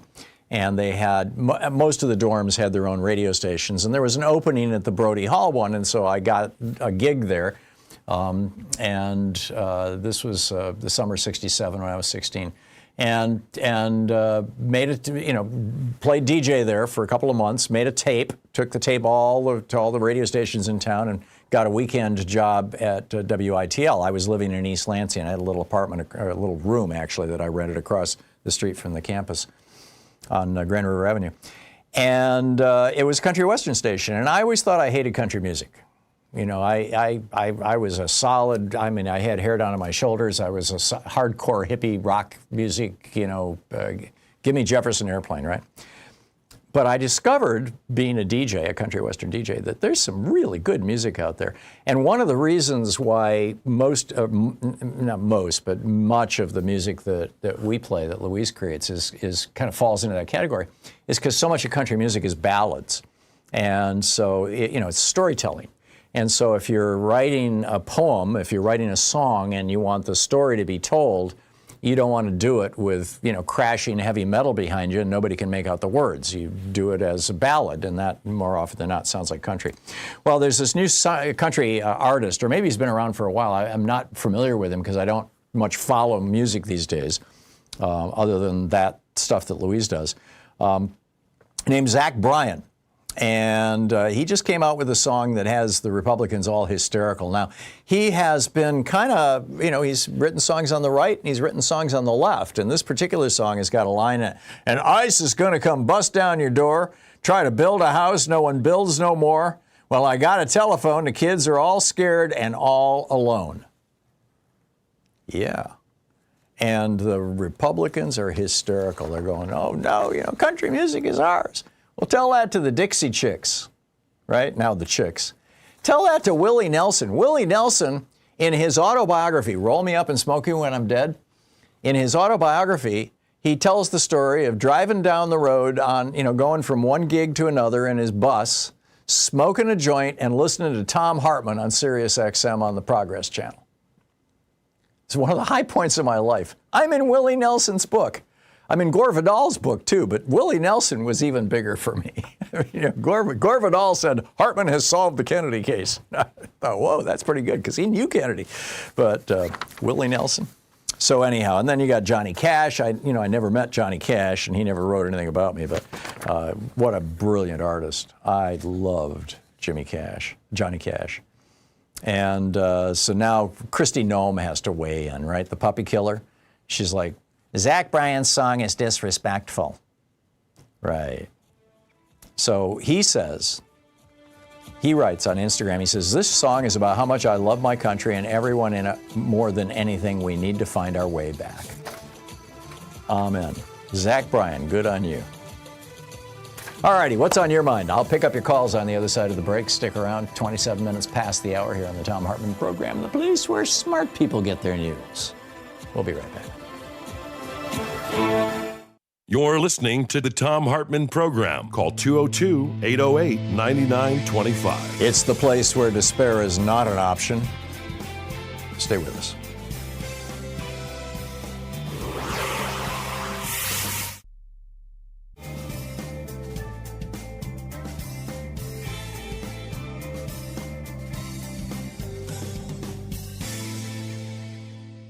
Our book today in the Thom Hartmann Book Club is A History of the World in 6 Plagues, How Contagion, Class, and Captivity Shaped Us from Cholera to COVID-19. Book was published in March of this year. This is from the prologue. I rarely enjoy, and it's by Edna Bonhomme, Bonhomme. I believe that's how it's pronounced. She writes, I rarely enjoy an entire night of rest without interruption. I fixate on the whorls of brass on a light fixture or a stray fly. Like many insomniacs, my angst has an origin story. It began when I was a child and is bound in my memories like a cankerous sore. In the summer of 1988, after nearly a week of high temperatures and perennial diarrhea, my parents, both in their early 20s, took me in desperation to Jackson Memorial Hospital, the same public infirmary in Miami where my mother would later work as a janitor. After a series of tests, I was diagnosed with typhoid fever. I spent a month there at 4 years old, lonely and scared, curled up small in a hospital bed that felt huge. The stale air wafted through my nose while the EKG machine rattled through the night. I heard the buzzing of the fluorescent lights as the stiffness of the bed pressed up against my body. Unable to swallow without feeling nauseous, I could barely eat. According to my aunts and parents, I nearly died. Hyperbole is a familiar register for my elders, their dramatic tales making for entertaining family gatherings. But for once, their alarm at my sluggishness and flushed skin made sense. I was seriously ill. Unmoored from myself with a deep headache, my throat burned and my cough echoed throughout the room. When my relatives visited me, I skulked along the ward corridors, dragging my tiny legs slowly from the bedroom into the playroom. But the worst part was that when the nurses arrived with my favorite fruit, mango, I barely touched the plate. Instead, I glared at them with repulsion and at every other nutrient with irritation as I crumbled into a state of fatigue. What had started as a fever turned into a curse that my miniature body, mind, and spirit could no longer bear. My hospitalization stretched on primarily to get me to a place of health, but also to ensure that I could not infect others. I lost weight. As each day turned into night, I heard the sounds of the nurses as they moved around, shaken. My decline, my high temperature, and eventually my progress were left to the staff. Most of the time, they confined me to the bed in the room, unable to move as I pleased or join the games of my friends who I could see in the playground in my mind's eye. In my confinement, I felt like I was outside of myself. This month of hospitalization has had a life of its own in the years afterward. In the early hours of the morning, as I am laying in bed, the early memories of captivity returns. I am reminded of the waves of tears that flowed down my retina. My parents would leave, and the sense of being trapped. When one is bedridden with a life-threatening disease or a chronic illness, one might find oneself obsessed with death. I was too young to understand the cause or nature of my condition, but had a sense that death was something foreboding, a darkness hanging over me. Restless, I craved climbing the coconut tree in our backyard and searching for ladybugs and my cousins. My fear was driven by the conviction that I would not wake up the next time I closed my eyes. More than my parents' embraces and promises of safety muttered in Creole, or the icy ball of the nurse's thermometer, the hospital bed was the most consistent thing I felt. The details of this period are less significant than the impact it created, how 3 decades later I feel irrevocably out of place when entering a hospital. I absorbed the hushed voices, the pastel-colored walls, and the Spartan hospital gowns. I could hear the doctors' voices, but could not understand what they were saying. The syllables rattled through the air, meaningless sounds. Barely able to articulate my thoughts in either Creole or English, I was a callow girl lost in a room of tubes and bright lights, obsessed with my plans to escape. I couldn't see past my hospital bedroom, my mom, in the sense that my restraint was my punishment for pushing a friend off the slide, as I recall doing in my local playground shortly before I was taken ill. All I could do was count the number of times my parents came per day, or the moments the nurses came to feed me. I had no control over anything, what I ate, where I went, when I moved. Even when I imagined playing with my friends at the beach or pictured the sugarcane stalks in our backyard, my thoughts were dimmed by the atmosphere. When others entered the room, even my family, I felt they were surveying me, taking the measure of the bed, the equipment, and my body.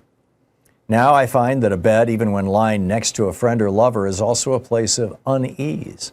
Will they disappear in the middle of the night once I'm asleep, or will their presence comfort me? For months after my infection with typhoid fever, I felt the profound injustice of being forced indoors and restrained, unable to feel the humid, heavy Miami wind blowing on my face, or watch the luxury sailboats with sunburned passengers splash across the calm water of Biscayne Bay. I learned how to sit still with my thoughts. Even today, hospitals agitate me, not because of their stiff chairs or drab walls or even their bland art, but because of my dread. Medical institutions remind me of my most profound envy for people who can sleep a whole night without interruption or harm.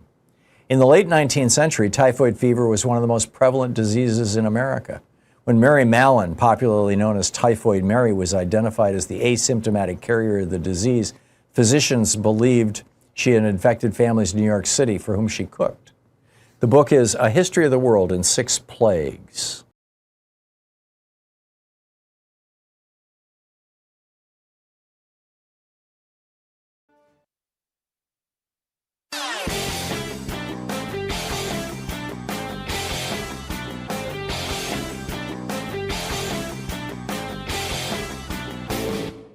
Share the Thom Hartmann program with your friends. Our podcast, The Hartmann Report, is absolutely free and available wherever fine podcasts are available. And the entire 3-hour podcast is available over at thomhartmann.com. I've heard you say. Well, I woke up this morning, turned on my screen, saw Trump and Musk in a Twitter war scene. One said I bought the Senate, the other said so. I bought the man who runs your favorite show. They're punching and posting and flexing their might, while the rest of us wonder who shut off the light. Democracy's wheezing in a billionaire fog as Justice Roberts walks his billionaire dog. Who owns America? Is it Bezos, Musk, or Vlad? Who bought the Constitution with a platinum Amex pad? It ain't we the people, that ship's in distress. It's a yacht club cage match in a democracy mess. Oh, say, can you see? We've been repossessed. 35 minutes past the hour. Welcome back. Picking up your calls here. Stella in Salinas, California. Hey, Stella, what's on your mind today? Hi, Tom. Can you hear me okay? Just fine, yeah. Okay, good. I was watching Rachel Maddow last Monday, and on her show she read a list of names of top military personnel that have been fired by the Trump administration, and it was pretty alarming. I mean, these are the very top people. Yep. And I wondered if you had any thoughts about what was behind that, but you may have actually answered the question when you posed that hypothetical question, what if Putin said to Trump, I want you to destroy America, and then you read off a list of things that he would be required to do, Trump would be required to do to fulfill that. perhaps because he's being, I don't know, quote unquote, victim of sexual blackmail or whatever. That if that were true, that would be something beyond treason. And I'm getting really, really nervous about all of this because I'm thinking that this is probably the answer, that the Russians actually do have something on him, and that the whole security, effectively, of the United States is being compromised by this situation, this deal that he has with Putin. I don't think that's out of bounds. What do you think about all this? I mean, I don't think it's out of bounds either, Stella. I think there's two possibilities, or three, arguably.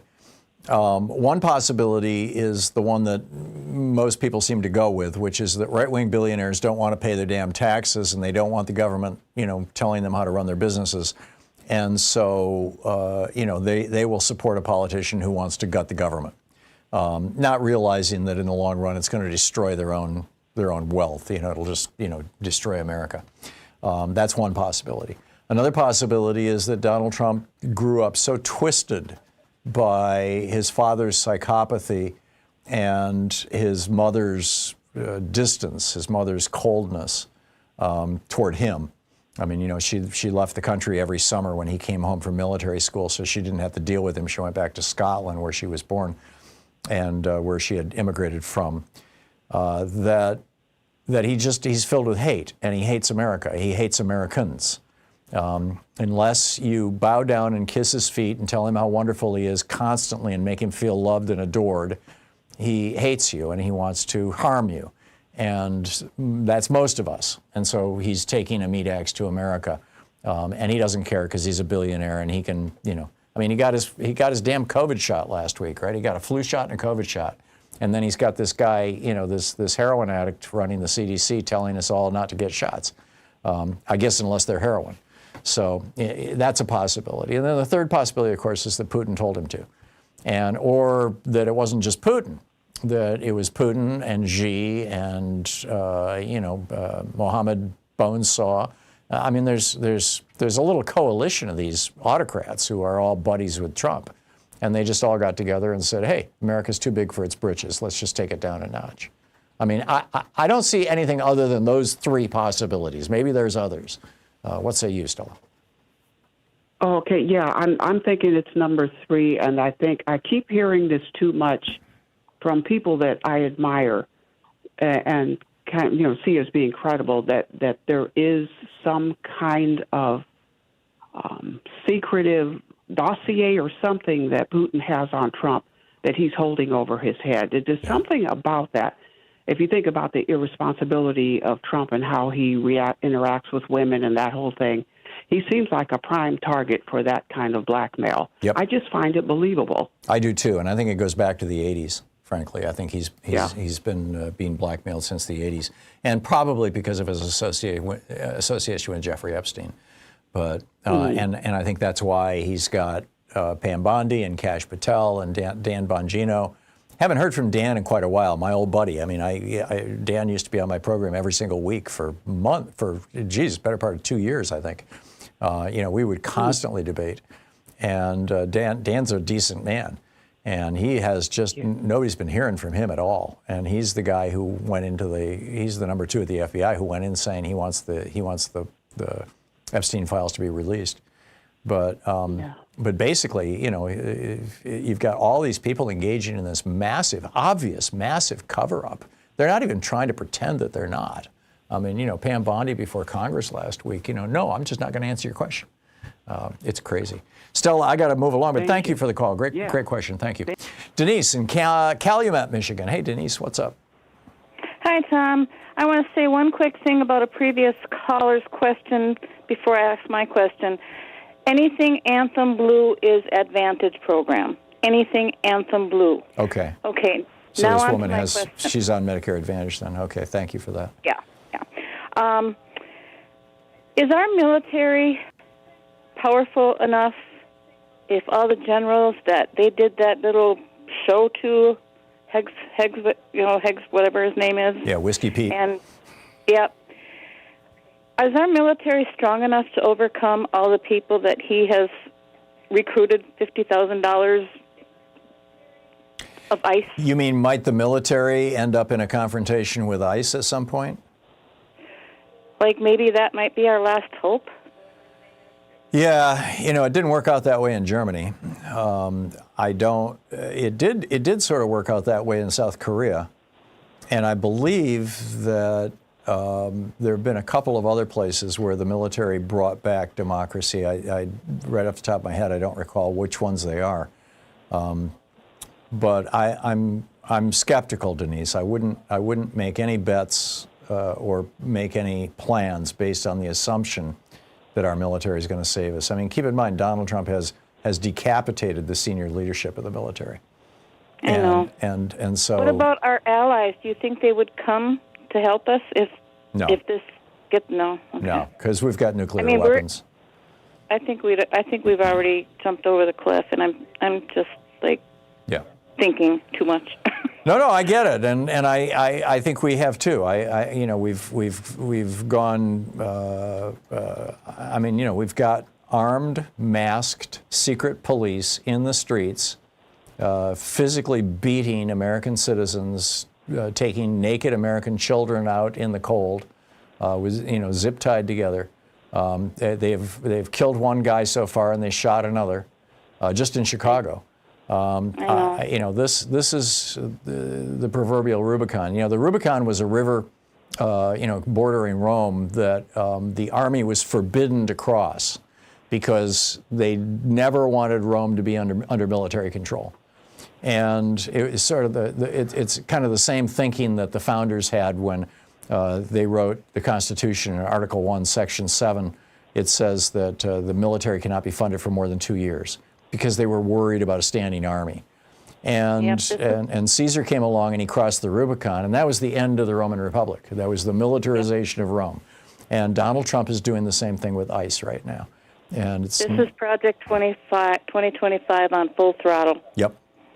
And the goal of Project 2025 is to, in my opinion, destroy this country, or at least change this country into something that we haven't been since really, something we're not. Yeah, really the McKinley administration. There was no substantial federal government in 1900.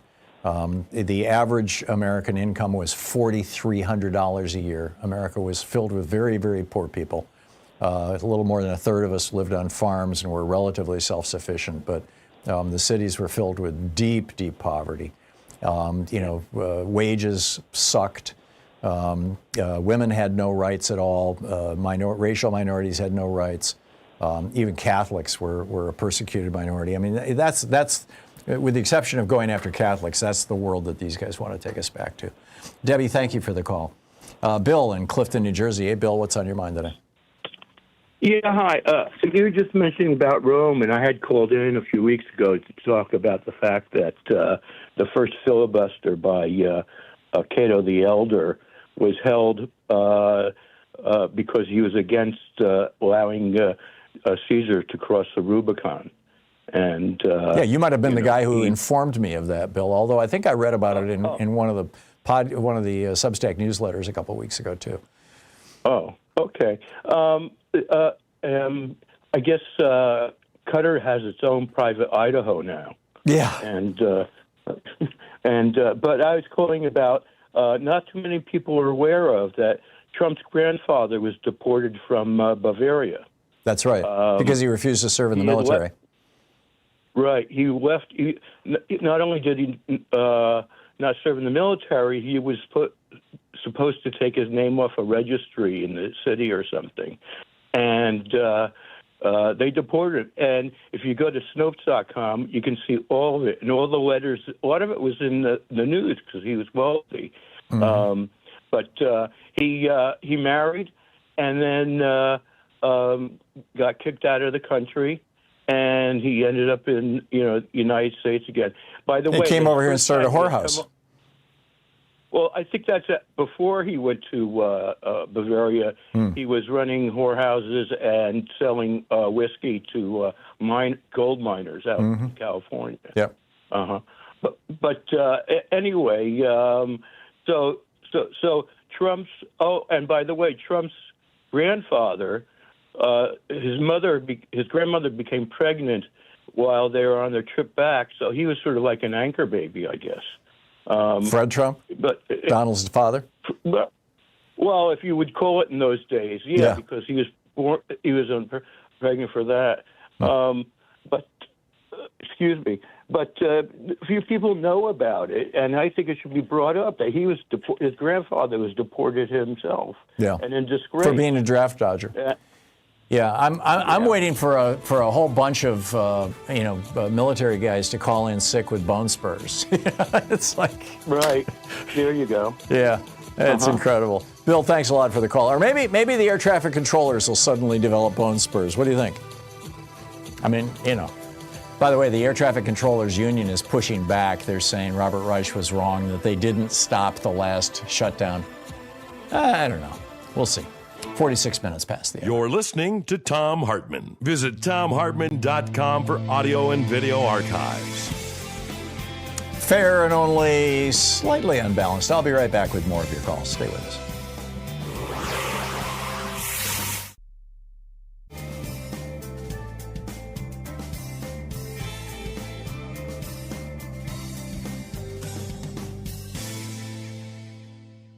And welcome back. Harry in Eureka, California. Hey, Harry, what's on your mind today? Matthew 25. Okay. One of my favorite parts of the Bible. The parable of the goats and the sheep, I'm assuming you're talking about. Well, basically, welcome the stranger, clothe the naked, feed the hungry. Heal the sick. All of the parts that represent the modern Democratic Party. Mm-hmm. We have 5 days left to be able to make a sign for each of us that says Matthew 25. Even the Christians on the right can recognize that. They've laid claim to patriotism, to Christianity, and everything else. I believe that we Democrats should lay claim to Matthew 25, both as a religious aspect of it, and then a patriotic aspect, because that's what to promote. I can't talk. Promote domestic tranquility and provide for the general welfare. A small sign for Saturday, everybody can do that. A short sentence. I agree. I agree. And let me add something, Harry, if I can. Let me give you even more ammunition. If you read Matthew 25 carefully, the parable of the sheep and the goats, it's something like Matthew 25, like 35 to 47 or something like that. I forget the numbers, but Jesus, his disciples say, how do we get to hang out with you in heaven? And he says, in the final day, I'll be sitting on my throne, and before me will be the sheep and the goats. The sheep's going to heaven, the goats going to hell. And he said, and I will be judging the nations. He doesn't say I'll be judging you individually. He says, I'll be judging the nations. So there you go. Yes, because I believe we can actually, a single word that will personify our part of the country. Mm-hmm. We need to take care of the poor and welcome the stranger, the whole thing. And they have claimed everything from Western songs to voting and everything in between. I believe if we just claim that aspect of the Bible, I think we can make a single. They haven't claimed it. They don't mention it. None of it. No, I get it. Harry, thank you. Good one. Roger in Seattle. Hey, Roger, what's up? A couple clarifications. Matthew 25, as a good mainline Presbyterian, does not have the sheep and the goats. We actually, the PCUSA talks about Matthew 25, the last section, where it talks about in verse 41, for I was hungry and a stranger and so forth and so on. Mm-hmm. So whatever you want to refer to when you talk about sheep and goats, please ask another person. I think you go to a UCC church, somebody there can tell you where the sheep and the goats story is.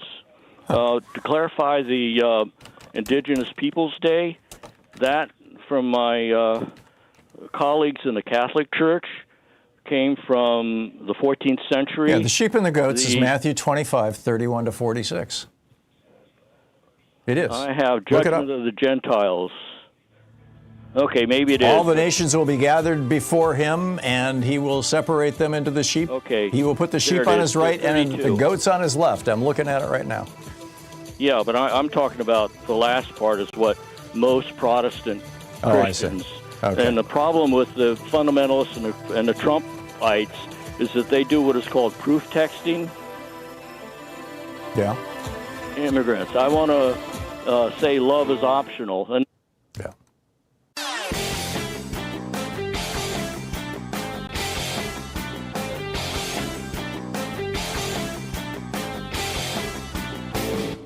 Hey, thanks so much for sharing our program and for reaching out to our stations and sponsors and letting them know that you're listening. It really means a lot to us. When Ronald Reagan took over America in 1981, we handed him a brand gleaming new country. Franklin Roosevelt, Harry Truman, Dwight Eisenhower, Jack Kennedy, they had built America. We had brand new schools, brand new hospitals, brand new interstate highway systems, brand new airports, infrastructure. We were the envy of the world. And then Republicans came along and they said, well, you just cut the top tax rate from 74% down to 27% and everything will trickle down. Instead, what do we get? Billionaires and poverty. They said, hey, just deregulate guns, an armed society is a polite society. Instead, we've got more school shootings than anywhere in the world. They said, just kill off civics and history classes in our schools and it'll liberate our young people to focus on science and math. Now we've got people who don't know how our government works. I mean, it just goes on from there. There's a whole rant about it over at HartmannReport.com titled FDR Saved America, Then the GOP Ripped Us Apart. Check it out. Welcome back. 52 minutes past the hour. Picking up your calls here. Kurt in Minneapolis. Hey, Kurt, what's up? Hey, how you doing, Tom? First-time caller. Well, thank you. What's on your mind?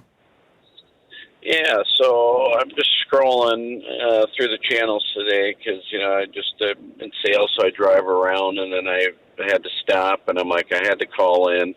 So I'm probably not your typical caller. I'm a Republican, not a Democrat, and I just wanted to scroll on some other channels on XM to see if anyone else would be, maybe talking about this historic day that'll probably go down for generations and years to come. Yeah, it's a wonderful thing. 20 hostages released. It truly is. Well, yeah, at least it's 20, but the peace. So, I just can't believe when I listen, and you sound intelligent, Tom, and it's just like the Democratic Party. I don't know how there's no such thing, brainwashed.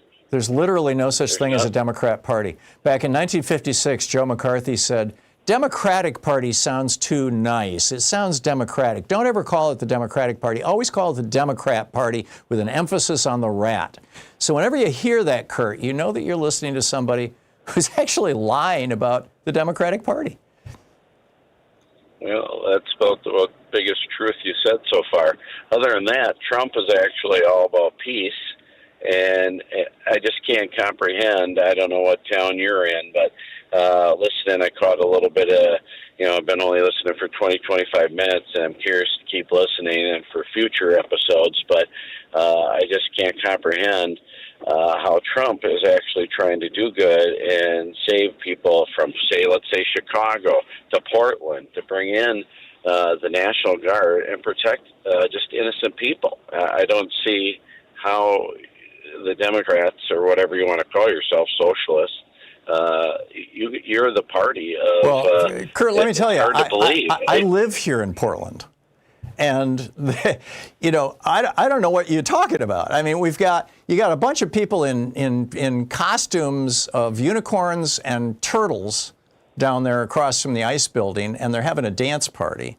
This city is doing just fine, Kurt. And the National Guard is not trained in policing. In fact, the law says that they can't police. The Posse Comitatus Act specifically says military cannot engage in policing. If you want to solve the crime problem in Chicago and Portland, to the extent that there is one, I mean, both of these cities have crime rates that are lower than they've been in 30 years. But if you want to solve what's left of the crime problem in these cities, help us build better schools. Help us build housing. I mean, there are things that we know reduce crime. Putting soldiers with automatic weapons and tanks in the streets does not stop crime. And you talk about school shootings. and crime. It's not. I wish I had the statistics. I'm driving. I'd pull it up from you, but it's just like the last school shooting. I think 9 out of 10, it has been left-wing loonies, is it not? So, Kurt, why do you think it is that America is the only developed country in the world where school students have to be annually traumatized with school shooting drills? Why are we the only country that has school shootings? Because the left party exists, and just. So, what did the left do to promote school shootings? Well, your propaganda and no, seriously. What have I done or said, or has anybody else on the left done or said to promote school shootings? Well, I don't know. But just one thing, Kurt. Come on, just give me one thing.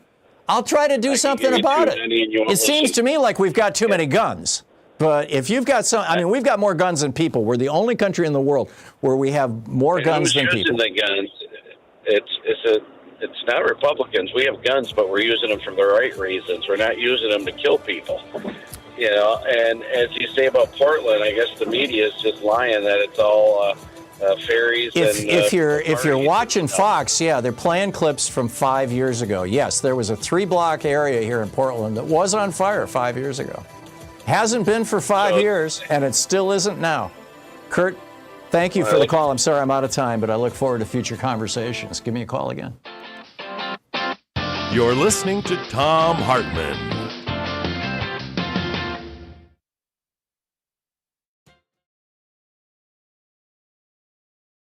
In addition to bringing you the Thom Hartmann program here on Free Speech TV and Video Media Online, we also have a whole set of ways you can interact with us and tools you can use to spread the word about the importance of democracy and the threats to it in our republic. First, there's your daily homework. Sue Nethercutt puts together a daily email newsletter that has a link to every story I discuss on the air, so you can find my sources and you can share them with your friends. It's free and you can sign up at thomhartmann.com. Second, I publish my daily take every day over at the hartmannreport.com website. That's also free if you want the daily 5 days a week rant in your inbox. No ads either. Third, we have the podcasts. There's the free 1-hour version of our daily show that's advertising supported. You can find that wherever you get your podcasts normally. And then there's also the podcast of the entire 3-hour show with no advertisements, and that's available by subscription over at thomhartmann.com. So check them all out at thomhartmann.com and hartmannreport.com.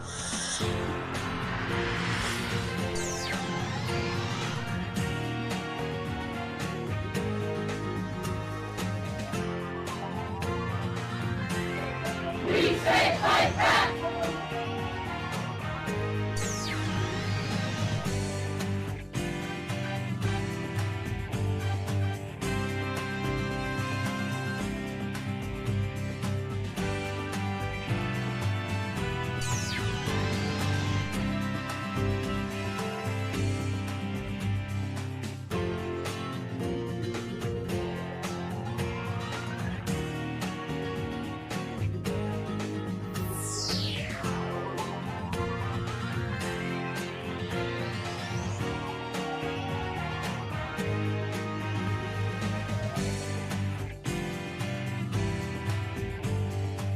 Today in the Thom Hartmann Book Club is Separated by the Border, a birth mother, a foster mother, and a migrant child's 3,000-mile journey by Gina Thomas. This is from the introduction. How good is your Spanish? And would you be able to take in a 4-year-old girl? She's from Honduras and speaks minimal English. The social worker had texted me on a Friday afternoon. I sat at my desk, bent over my cell phone, reading and rereading the text. My thoughts traveled to Honduras, bachata, ballades, clothes hanging on the line. So many things in our lives seem to have prepared us for this moment. My son was attending a bilingual school. I'm a former ESL teacher, and my husband Andrew and I speak Spanish. Plus, Honduras already had a piece of my heart. As those thoughts came, I tried to push them away. The voice of logic came in loud and strong. We had just gotten into a routine with Emma, our foster daughter. 2 foster children and 2 biological children would be too much for us to handle. Our first month as foster parents taught us this, and for the sake of everyone involved, we knew it would be very unfair to try that again. A little later, the social worker called and left me a message saying, It looks like the Office of Refugee Resettlement, the ORR, and Immigration and Customs Enforcement, ICE, will get her on Monday in court. It'll only be the weekend. Call me back after you talk to Andrew. I asked Andrew when I got home, we can manage 4 kids for one weekend, right? He said he doubted it would last only a weekend, but I convinced him that if ORR and ICE were involved, they would get her on Monday. A few minutes later, I called our social worker and said that we'd do it. When I walked into the social worker's office, Julia was sitting there in a brand new bright pink Barbie t-shirt. The social worker said they'd found the t-shirt in their clothing closet and Julia wanted it. Beautiful, soft onyx curls framed the girl's umber face. Her dark complexion made me speculate she was from a coastal region. She stood in dirty flip-flops next to the social worker's chair, chit-chatting away in Spanish without a care in the world. Julia's been talking my ear off, the social worker said. She's so sweet, but I have no idea what she's saying. Another worker brought in a black tote bag with a few other items from the clothing closet, including a pair of sequined high-top sneakers that Julia had picked out. I began to speak to Julia, pronounced Julia, in Spanish. She seemed happy to hear her mother tongue, but her body language didn't budge. I read that signal loud and clear, so I kept my distance and sat down on the floor. ¿Cómo se llama? I asked. Julia. ¿Cuántos años tienes? How old are you? 4. She looked older than 4 to me. I had been told her parents were deported and she was left behind. She was under federal jurisdiction. I would find out later this was all misinformation. I signed some papers and said, we'll see you on Monday. I asked Julia if she would come stay with me and my family for the weekend. She smiled. I told her I had 3 other kids. Her eyes expanded with excitement. On the drive home, she jolted my Spanish from its slumber. The social worker wasn't kidding about how much this little one talked. On April 6, 2018, U.S. Attorney General Jeff Sessions announced a new zero-tolerance policy in which the Department of Homeland Security and the Department of Justice would partner for the sake of prosecuting illegal entry into the United States. Sessions said, quote, if you cross this border unlawfully, then we will prosecute you. It's that simple. If you smuggle aliens across our border, then we will prosecute you. If you are smuggling a child, then we will prosecute you, and that child will be separated from you as required by law. If you don't like that, then don't smuggle children over our border, end quote. 6 weeks later, almost 2,000 children had been separated from their parents at the border since the zero-tolerance policy took effect. When Sessions announced the administration's new policy, I couldn't comprehend the cruelty. I also wondered if it explained why a preschooler was living under my roof. Julia had come to live with me and my family in February of 2018, and it felt surreal to be a part of her story. She had first been separated from her mother, Guadalupe, called by her nickname Lupe through the rest of this book, by smugglers who were paid to bring them across the border.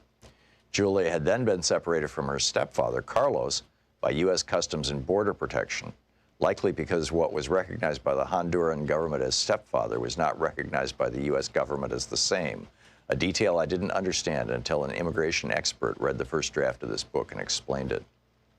Julia had already suffered much trauma, and separating her from her stepfather had only inflicted more. The weight of the trauma that we, as a nation, began inflicting on vulnerable children and their parents was cruel and unusual punishment. When I heard that my own country was going to begin separating children regularly from their parents as a policy, it broke me. Reality became surreal, and Andrew and I learned to live in it, separating the trauma from our emotions so that we could survive. As the veil of Oz is ever lifting from my white evangelical American eyes, what I now see is simply heartbreaking. Government-secured human rights are mostly for privileged white people. Julia is not white. Julia is undocumented. Julia's first language is Spanish. Julia is a girl. These are all labels that set her back in a society made by and for white, passport-holding, English-speaking males. But God, who is neither white nor male, despite my use of the pronoun he, shines his good news on every human being alike.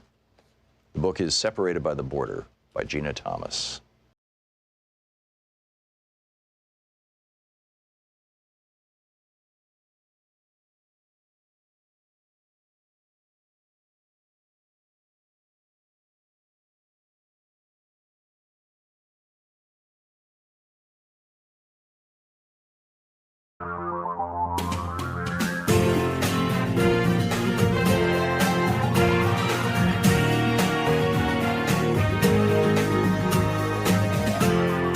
This is the Thom Hartmann Program. Welcome to the third hour of our program. Well, the Trump family is cashing in like crazy. It's just incredible. The $2 billion that was given by the United Arab Emirates to the families of Steve Witkoff and Donald Trump, the companies that are run by Steve Witkoff's son and Donald Trump's sons, apparently in exchange for us giving them hundreds of thousands of these NVIDIA top secret, super security AI chips that are not supposed to be exported from the United States, in particular to a country that has a joint military cooperation agreement with China, which is the United Arab Emirates. Yes, they do joint military exercises with China. They swap military hardware with China.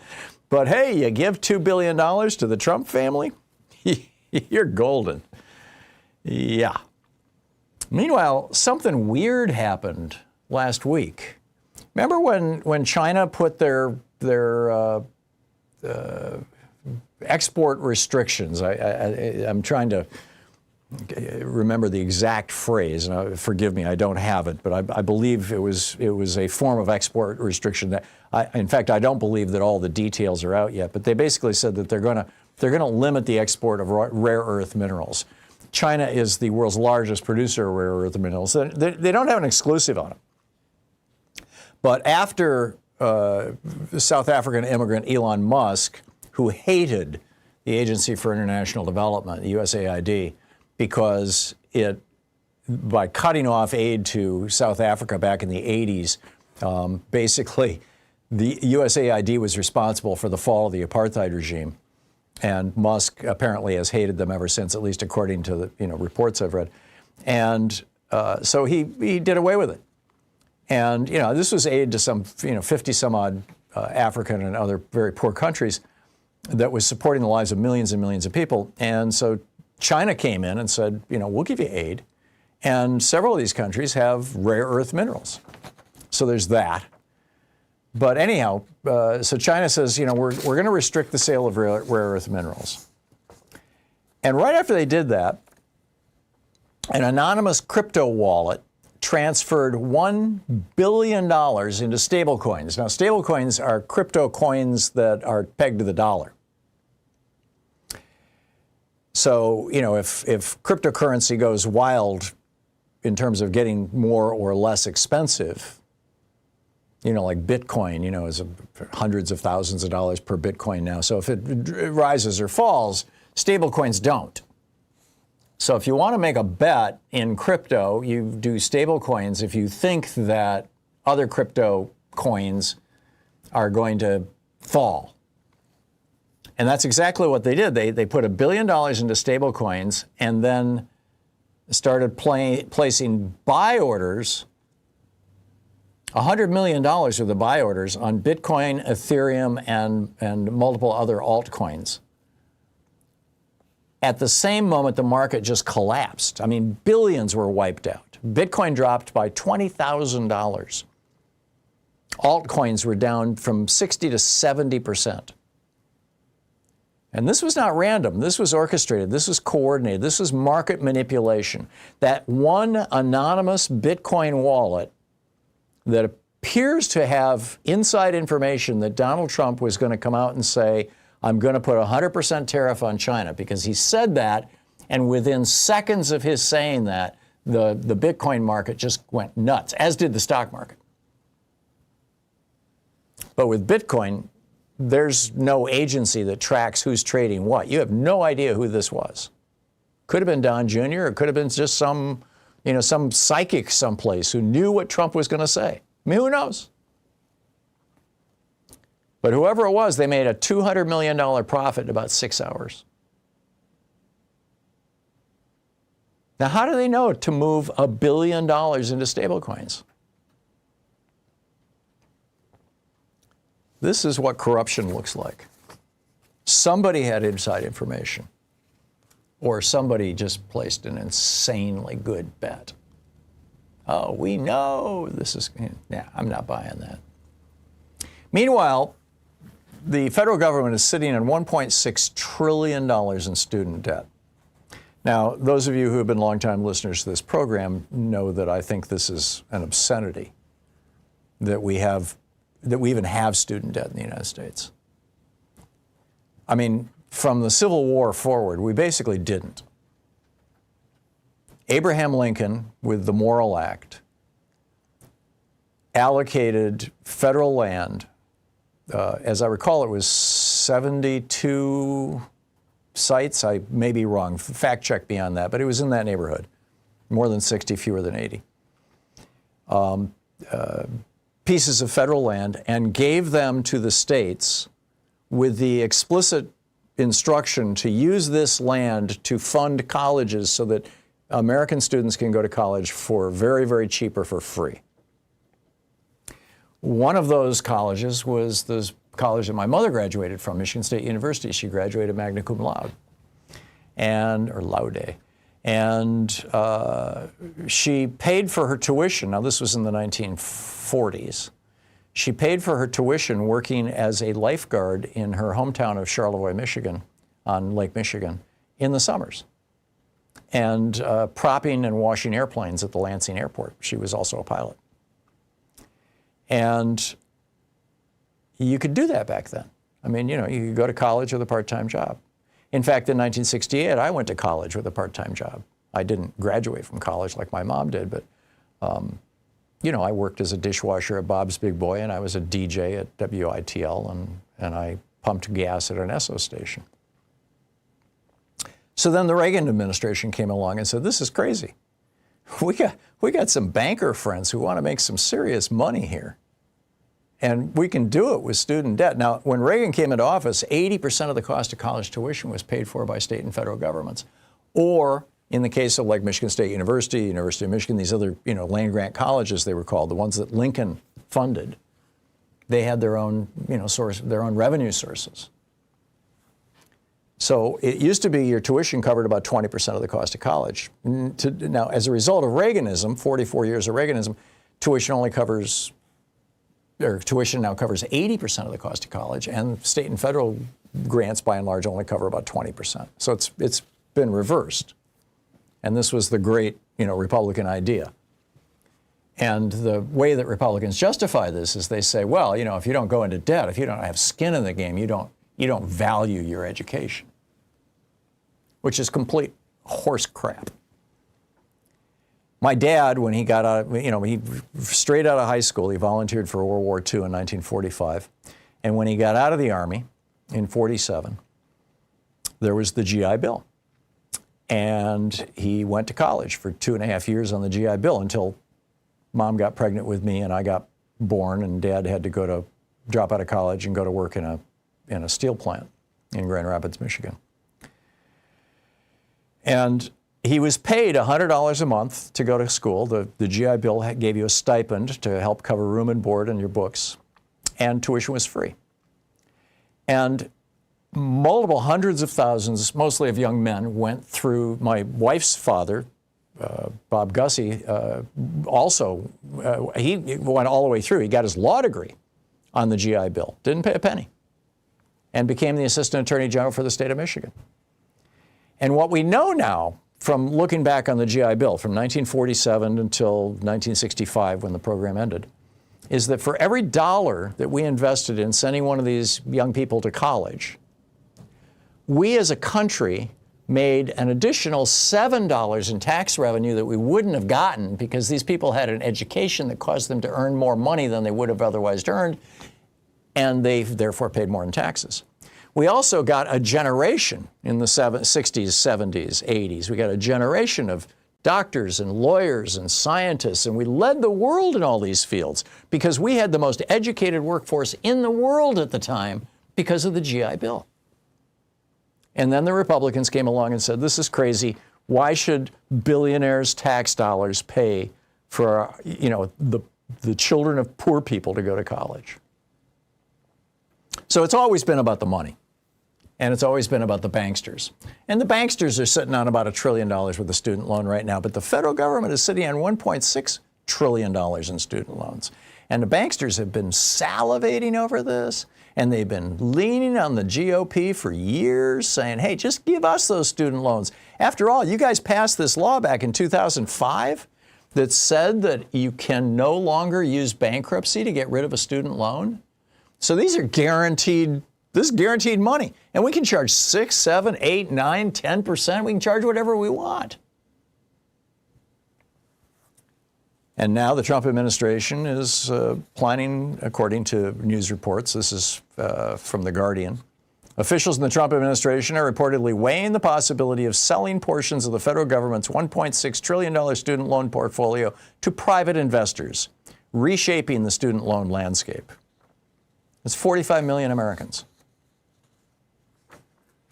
And of course, the private investors are heavy donors to the Republican Party. This would also make it impossible to do what Joe Biden tried to do. You know, he tried to cancel student debt because you've got 45 million Americans. You've got an entire generation of young people, you know, unlike my generation who, you know, I mean, Louise and I bought our first house in our 20s. You've got an entire generation of people who can't even afford to get married, much less buy a house until they're in their 30s or 40s because they have student debt. It is hurting our country. It's holding us back, but it's making an enormous amount of money for a small handful of New York bankers who are major funders of the GOP. So here we go. Now we know why President Trump and Education Secretary Linda McMahon are hell-bent on squeezing every last dollar out of families with student debt, says Mike Pierce, Executive Director of Protect Borrowers. He says, once again, we see across the Trump administration when Wall Street's demands run against the financial needs of working people, the banks get what they want from the GOP. Surprise, surprise. Here we are. So this will eliminate the possibility of a future Democratic president ending that student debt burden that is crushing an entire generation and preventing people from starting small businesses like I've done 6, 7 times in my life, 5 times with some considerable success. Preventing young people from buying a house, preventing young people from starting a family. You would think these are family value things, but no, Republicans don't give a damn about family values. You know that. I know that. Epstein files. This is the Thom Hartmann Program. 18 minutes past the hour. What's on your mind? I'll be back with your calls right after this.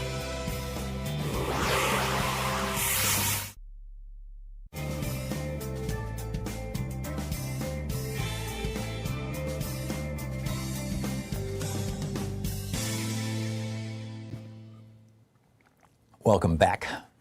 Tim in Aloha, Oregon. Hey, Tim, what's on your mind today? Yeah, pretty simple answers here, Tom. We're about the same age, and, you know, I'm just listening to what you've been through. You know, I have a good education, and my dad was career Army, so I know how the system works, or how it used to work, let's put it that way.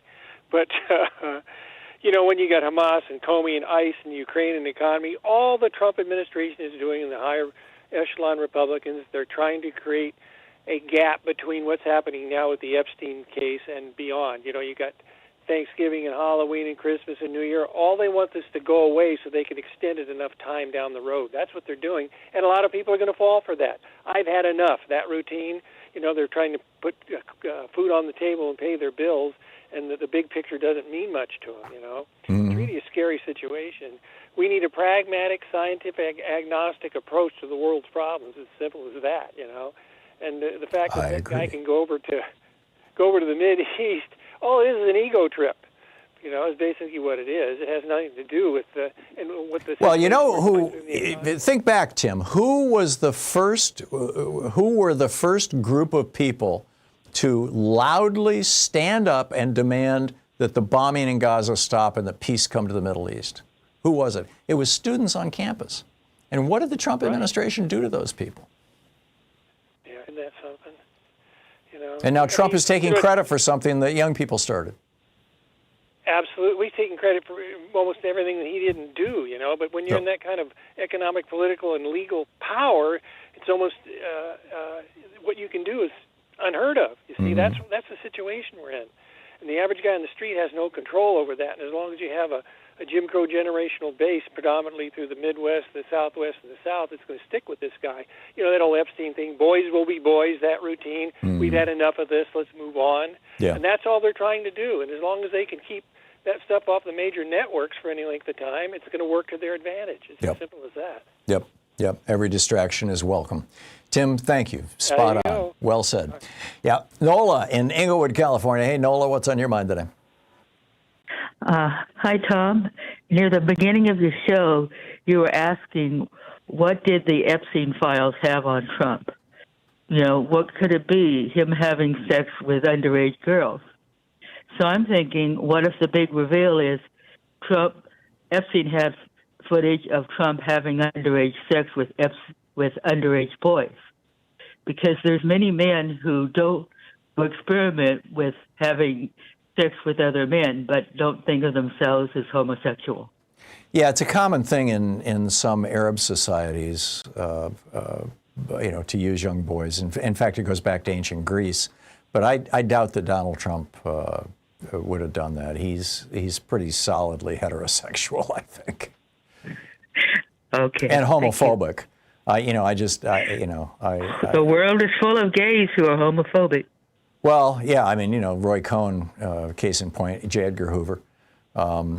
Yeah. I would call that self-loathing rather than homophobia, though.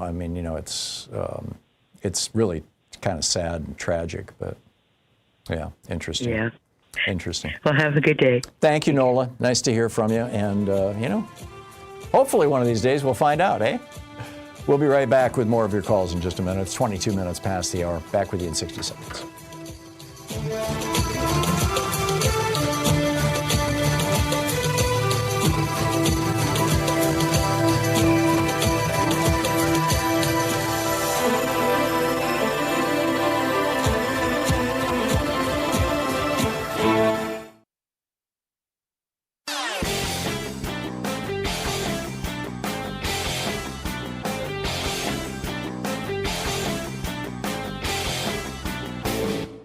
Missed my opening rant today? It's usually published over at HartmannReport.com, where you can read it and share it with your friends for free. Check it out, HartmannReport.com.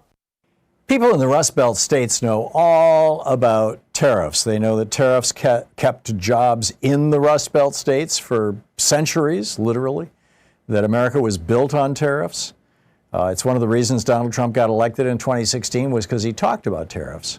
But for some reason right now, the Harris-Walz campaign, or Democrats in general, are reluctant to talk about tariffs. They call them sales taxes or something like that. They really need to be a little more straightforward because people, particularly in the industrial Midwest, or in the Rust Belt, as we call it now, are not dumb. They know what's going on. They know where we've been and how we got here. And I think it's pretty important to be talking about tariffs and what they are, how they work, and how they can bring manufacturing back home. I wrote a piece about it for Hartmann Report. It's titled, Why Trump is Wrong and Alexander Hamilton Was Right About Tariffs. And I think you'll find it absolutely fascinating at HartmannReport.com. Check it out.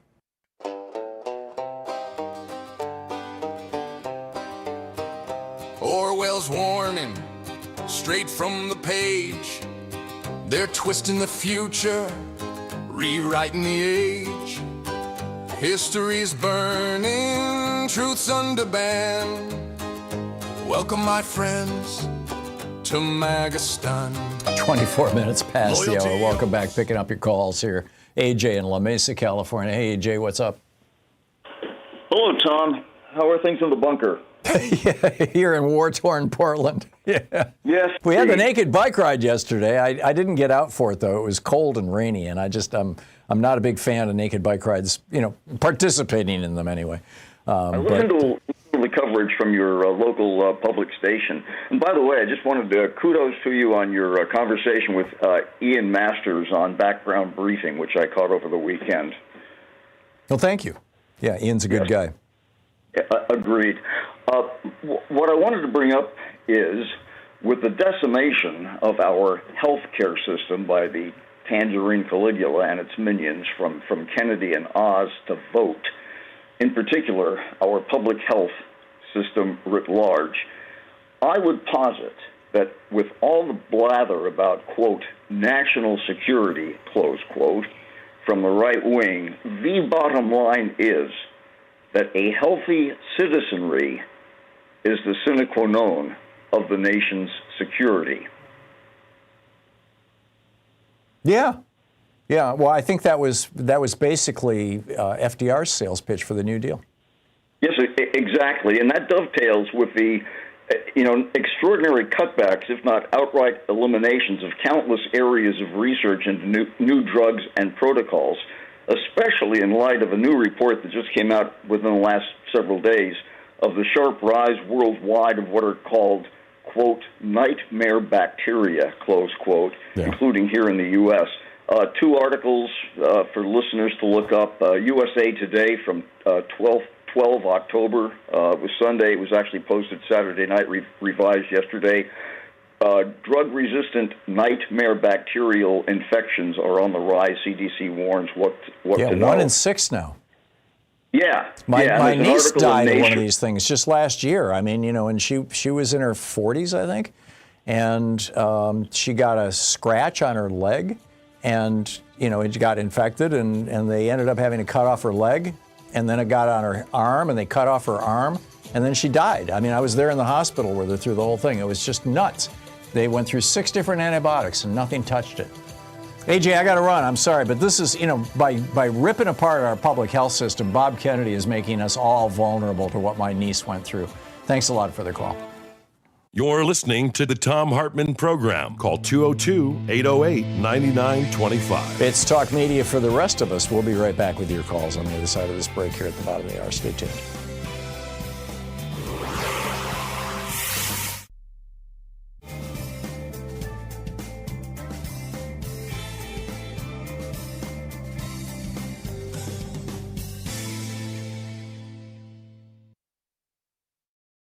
Book today, we're reading from Elon Papp's book, The Ethnic Cleansing of Palestine. This is from the preface. It's titled The Red House. The Red House was a typical early Tel Avivian building, the pride of the Jewish builders and craftsmen who toiled over in the 1920s. It had been designed to house the head office of the local Workers' Council. It remained such until toward the end of 1947 it became the headquarters of the Haganah, the main Zionist underground militia in Palestine. Located near the sea on Yarkon Street in the northern part of Tel Aviv, the building formed another fine addition to the first Hebrew city on the Mediterranean, the White City, as its literati and pundits affectionately called it. For in those days, unlike today, the immaculate whiteness of his houses still bathed the town as a whole in the opulent brightness so typical of Mediterranean port cities of that era and that region. It was a sight for sore eyes, elegantly fusing Bauhaus motifs with native Palestinian architecture in an admixture that was called Levantine in the least derogatory sense of the term. Such too was the Red House, its simple rectangular features graced with frontal arches that framed the entrance and supported the balconies of its 2 upper stories. It was either its association with the workers' movement that had inspired the adjective red, or its pinkish tinge that it acquired during sunset that had given the house its name. The former was more fitting as the building continued to be associated with the Zionist version of socialism when, in the 1970s, it became the main office for Israel's kibbutzim movement. Houses like this, important historical remnants of the mandatory period, prompted UNESCO in 2003 to designate Tel Aviv as a World Heritage Site. Today, the house is no longer there, a victim of development, which has razed this architectural relic to the ground to make room for a car park next to the new Sheraton Hotel. Thus, in this street, too, no traces left of the White City, which it has slowly transmogrified into the sprawling, polluted, extravagant metropolis that is the modern Tel Aviv. In this building on a cold Wednesday afternoon, 10 March 1948, a group of 11 men, veteran Zionist leaders, together with young military Jewish officers, put the final touches on a plan for the ethnic cleansing of Palestine. That same evening, military orders were dispatched to the units on the ground to prepare for the systematic expulsion of Palestinians from vast areas of the country. The orders came from a detailed description of the methods to be employed to forcibly evict the people: large-scale intimidation, laying siege to and bombarding villages and population centers, setting fire to homes, properties, goods, expulsion, demolition, and finally planting mines among the rubble to prevent any of the expelled inhabitants from returning. Each unit was issued with its own list of villages and neighborhoods as the targets of the master plan. Codenamed Plan D, Dalet in Hebrew, this was the 4th and final version of less substantial plans that outlined the fate the Zionists had in store for Palestine and consequently for its native population. The previous three schemes had articulated only obscurely how the Zionist leadership contemplated dealing with the presence of so many Palestinians living in the land that the Jewish national movement coveted as its own. This fourth and last blueprint spelled it out clearly and unambiguously. Quote, "The Palestinians have to go," end quote.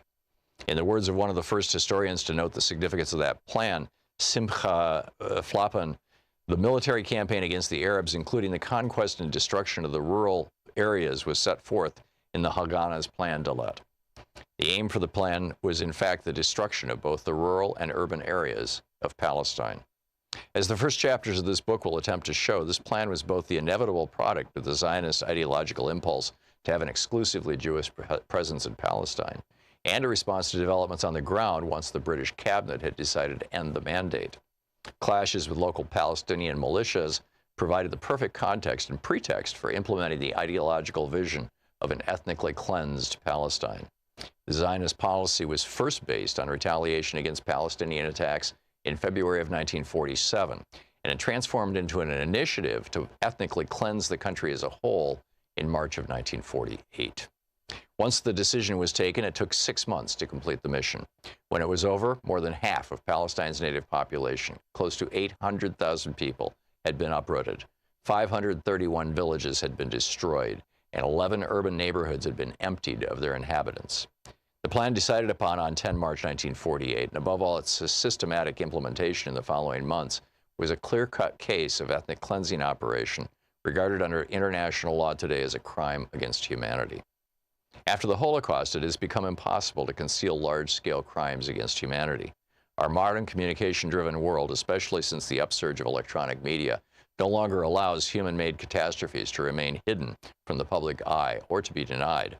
And yet one such crime has been erased almost totally from the global public memory: the disposition of the Palestinians in 1948 by Israel.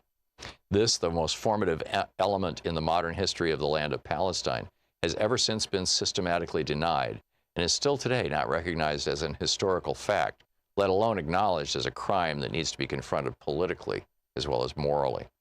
Ethnic cleansing is a crime against humanity, and the people who perpetrate it today are considered criminals to be brought before special tribunals.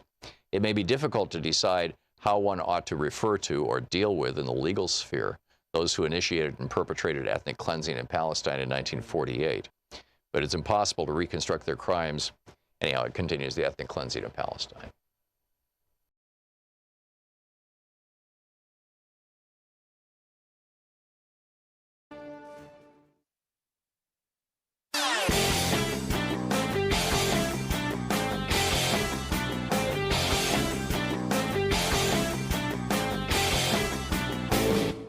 Help support progressive radio. If you're listening to us on a commercial station, call their advertisers and let them know you're listening. If you're listening to us on Pacifica, one of our many nonprofit stations, please support them when they do their fundraising drives. Thanks for supporting progressive talk radio. Hey, if you're a homeowner, you're it. America is suffering from an epidemic of bullying. And one of the things we know is that culture, including bullying, flows from the top down. We've seen studies where when issues of for example, being gay or transgender are being debated in the public, gay and transgender kids in school are more likely to be bullied. When racial issues are being discussed, people of minority races are more likely to be bullied. Well, now we've got a man who has literally built his career on being a bully, Donald Trump, as president, or was president, as candidate. And he is driving this insane bullying campaign and using it as a political weapon across the United States. And it's contagious. It's dangerous. There's an entire article about it over at HartmannReport.com titled "America's New Epidemic, a Nation Overrun by Bullies." Check it out.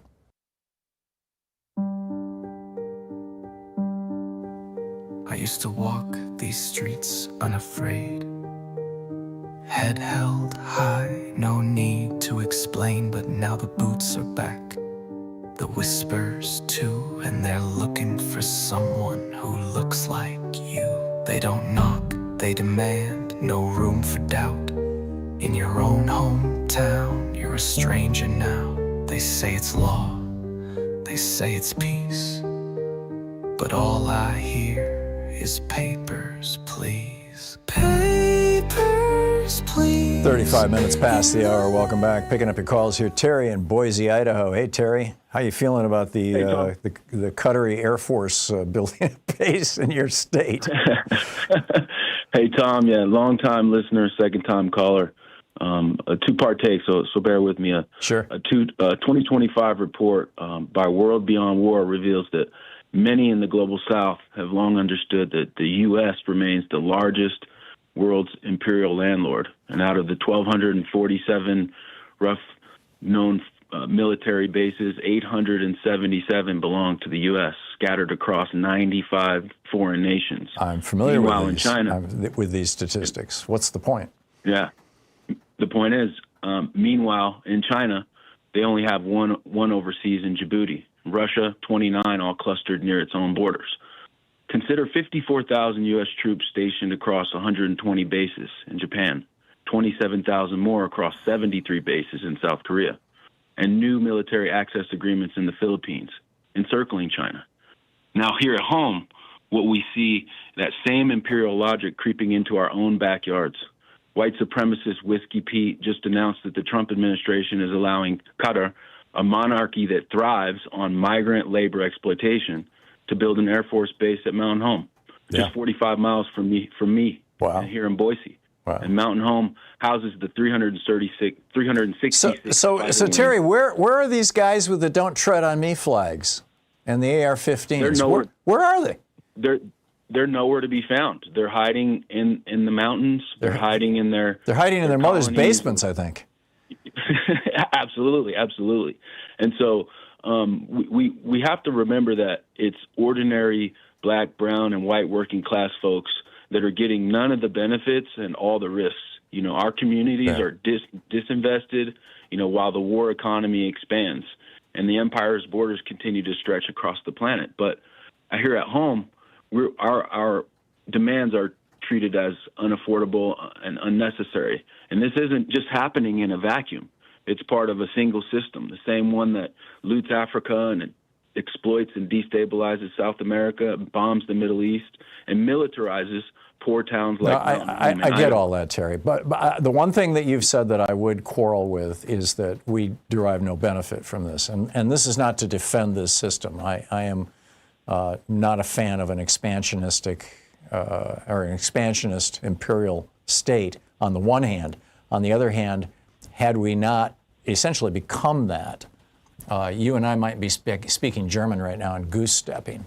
But all that aside, there is a lot of benefit to Americans from living in a hegemonic society. Again, I don't think you can justify it morally. But to say that we get no benefit out of this at all is just wrong. Being the country with the world's reserve currency is a tremendous benefit to Americans. Yeah, great. Thanks for taking my call, Tom. Yeah, good talking to you, Terry. Thank you. Day. Chuck in San Antonio. Hey, Chuck. What's up? Hi, Tom. Tom, I spent 40 years between my military service and civil service in financial management. And I hear all these people on social media clapping for Trump because he's shifting funds to pay the troops. And while I'm glad the troops are going to get paid, I've got a vested interest in that. I think, in my mind and in my experience, what he's doing is illegal. He's violating appropriations law because the Congress controls the purse strings, not the executive. You're right. And frankly, if he's going to move money around illegally, as you have pointed out, he should start with the air traffic controllers. Well, I absolutely, because there's a lot of public safety at risk there. Yep. Like I said, Millions I have of a lives. vested interest. I have my grandson in the Navy, and I want him to be paid. I want his family to be okay. But and I tried to explain this to someone yesterday. You can't take money out of military personnel, and move it into, say, operations and maintenance. That's the money that runs the air base, the Army post, whatever, on a day-to-day basis. You can't move that money arbitrarily. Except Trump did that, in his first term. in 2019 or 2020, he took $5 billion out of housing, out of, because I mean, there's a real crisis in military housing right now where you've got, GIs living in places that are rat infested and leaking roofs and everything, mold in the walls and stuff. And they had allocated $5 billion to upgrade military housing, and he took all of it and used it to build his wall. The Democrats sued, and I don't remember, Chuck, do you, what happened with that lawsuit? I know he ended up spending the money, but I don't know if he got nailed for it. I think it just disappeared in the wind, quite frankly. Yeah, probably. Maybe they just dropped the thing when he left the White House. Exactly, and the thing is, people don't want to listen that the Republicans could change the cloture rule if they wanted to. Yeah. They lose a talking point if they acknowledge that. Yeah, it's true. Chuck, how do you were, if I remember in a previous conversation, you were a lifelong Republican. As such, if my memory is right, what do you think about what's going on? It saddens me. Yes, I was I'm now what I consider a reformed Republican in that I'm actually probably agnostic. I'm an independent, but I fear for our country, and I fear we're on the precipice of a dictatorship because the Congress, the legislative branch, and the judicial branch are ceding all of their authority to the executive. I agree with you, and I wish you or people like you would launch a campaign to re-John Cainify the Republican Party. I mean, there used to be Republicans. My dad was one of them. For a short time in my life, I was one of them when I went door to door for Barry Goldwater in 1964. There used to be Republicans who actually believed in principles, who believed in America, who believed in democracy, and I'm not seeing them anymore. I'm not seeing any politician really on either side of the aisle that really stand for anything. They take a lot of easy way outs, but I'm afraid that it's the Republicans that are just destroying this country. Yeah, it's a sad thing. Chuck, it's always good hearing from you. Thank you so much for the call. Thank you. I appreciate it. Good talking to you. Rick in St. Cloud, Minnesota. Hey, Rick, thanks for listening on Sirius XM. What's up? Yeah, this vow that Trump and the Republicans are taking about the peace deal, my personal opinion is that, when Netanyahu shoved that missile in Qatar, I think they said, hey, I think they called Trump and said, you better do something about this. Yeah, that was guy. a turning point. There's no doubt about it. I mean, they're pretty upfront about it, in fact, the Qataris. Yeah, or Qataris, and or however you say it. him. Yep, they told Netanyahu, or they told Trump, you better do something about that boy over there, And Trump, he said he let it day. He threatened Hamas, which, hey, pretty much by now they've been bombed into submission. Right. And when Trump said we are going to just annihilate, I think you got word to him, you got until this date, and we're just going to annihilate the rest of Gaza. I think basically they could be. Well, hey, it could be. I'm more inclined to think that Qatar said, that those billions of dollars that we've given to your two boys, we're going to take them back. We're not going to support you guys anymore. We might even want back our airplane. We're taking back our bribes. You're right.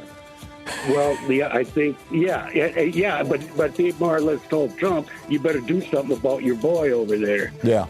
Because, you bombed Iran, you've been doing mischief in Jordan, and this is why Netanyahu is not in Egypt right now, because he's the odd man out. It's fascinating. Rick, thanks a lot for the call. We'll be right back.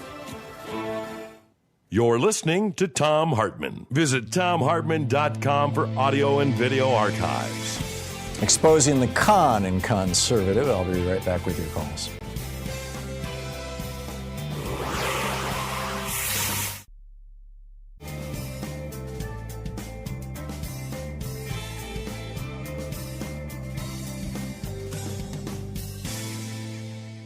Welcome back. Ted in Berkeley. Hey, Ted, what's on your mind today?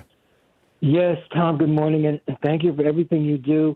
It's wonderful the hostages are released, but I wonder and maybe this is obvious, Trump has connections all over the globe, and his people could be making deals and bribes and threats, and he really wants that Nobel Peace Prize and to escalate to dictatorship. And is that obvious that nobody wants to say it?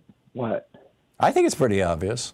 I mean, he goes over to the Middle East, and just like with his cabinet meetings and his meetings with tech billionaires, everybody in the Middle East had to slobber all over him and tell him how wonderful he is. Netanyahu virtually got down and shined his shoes. I mean, so yeah, I think people know what's going on. Yeah, I'm another scared, citizen. I do the best I can with Indivisible and show up when I can, and I'm scared. And the previous caller was helpful, but also, it's bad. It's very bad. And just thank you again, and I'll be listening. Thank Bye-bye. you, Ted. Yeah, courage is contagious, so don't be afraid to stand up. Thanks, Ted. Jacob in Hemet, California. Hey, Jacob, what's on your mind today? Jacob in Hemet, watching us on Facebook Live. Yes, sir. Sorry about that. I had my phone on mute. Quite all right. What's up? Hey, so I had one of the things I want to touch on. I love how I hear I love that term, reformed Republican. That's awesome to hear people be like, look, this is no longer the party that actually represents the ideals that are constantly, espoused on social media, and that's like their general platform. I love seeing people trying to return to that. What I wanted to discuss today was more about the overall psychological shift that it seems that social media itself, the powerful mechanism that social media has become just in the last, 20 years or so, 2 decades, 3 decades, as people have kind of been able to connect more and more with what's going on in the outside world versus what's going on in their own. More than half of Americans are now getting the majority of their news from social media. That should scare the hell out of you when you think of the people who are writing the algorithms. That's exactly it. It seems that there is a massive sociological divide that gets created through social media. So instead of people having, people meeting and actually having these discussions face to face, people feel empowered and emboldened to just say whatever is really on their chest, which is fine, but then not have to actually back it up or provide any sort of critical evidence or critical thinking to what they're saying. They just base it off of what they get through social media outlets or through, even mainstream media, just news in general. I agree, Jacob. Such a massive... I've generally a massive divide. Yeah, I've generally quit reading Twitter, X. But I went over there on the weekend just to see what was up, and I spent about 10 minutes and reading email, post after post. I started getting so angry, I started to respond to somebody, and then it suddenly hit me. This is exactly what Elon Musk wants. He wants my engagement because that's how he makes his money. He wants me to be pissed off. And right there, that psychological phenomena is so prevalent right now. That's what gets me about this. And it's destroying our country. It's fascinating. Yeah, it's fascinating in terms of psychological study and the way that the human brain can work in terms of left or right. Yeah. That's. I got it. Jacob, I'm out of time. I'm sorry, but spot on. Thank you.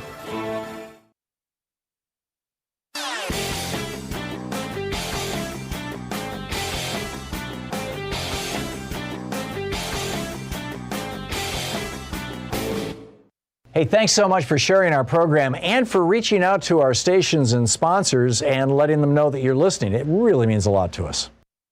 So between his tax cuts and crashing the debt ceiling and shifting billions of Treasury dollars into crypto and tariffs and all this other stuff, Trump is threatening to crash our economy. And he doesn't seem to be particularly worried about that. Why would that be? Well, first off, economic disasters are great excuses to cut taxes. Both Reagan and George W. Bush used recessions as their excuse to stimulate the economy by cutting trillions from the taxes of billionaires. Secondly, economic crises increase the tolerance for strongman governments. Hitler rode to power in Europe based on the Great Depression. And third, billionaires make a fortune when there's a market crash, because they can buy all the stock that average people are trying to unload from their 401ks to pay the damn rent. There's a whole article about this that lays the whole thing out over at HartmannReport.com. It's titled Crashing the Economy, Trump's Blueprint for Power and Profit. Check it out.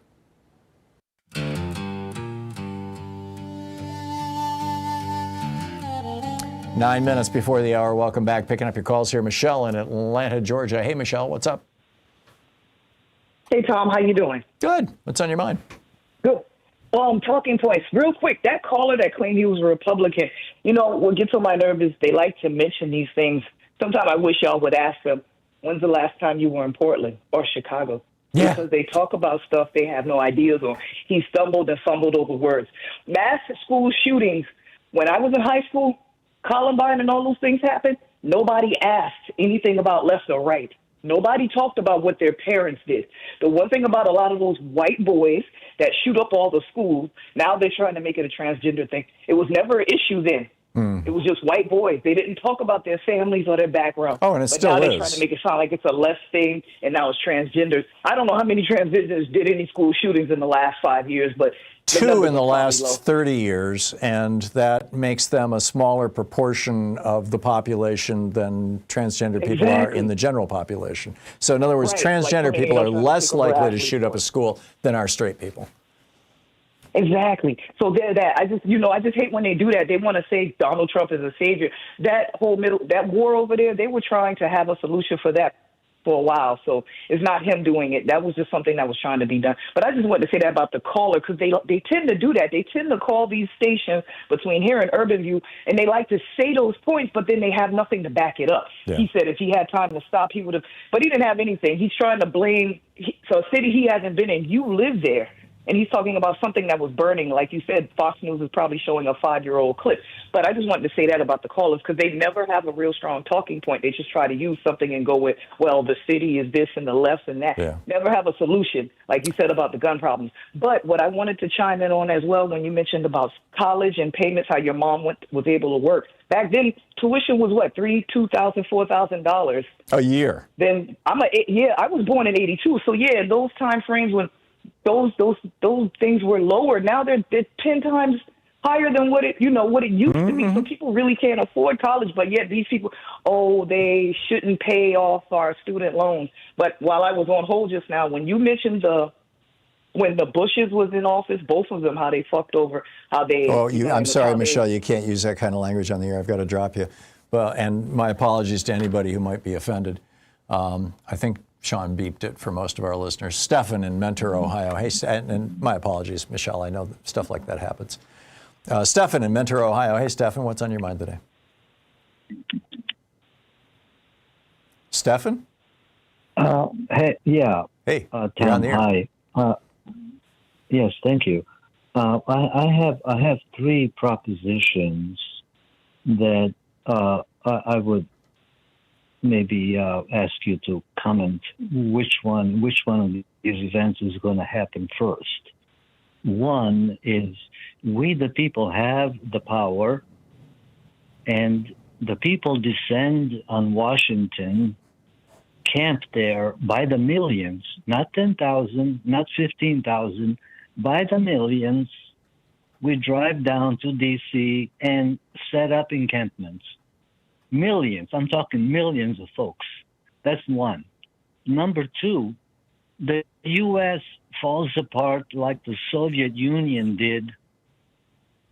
And, the Democrats live in a democratic part of the country, and the Republicans move on their own way.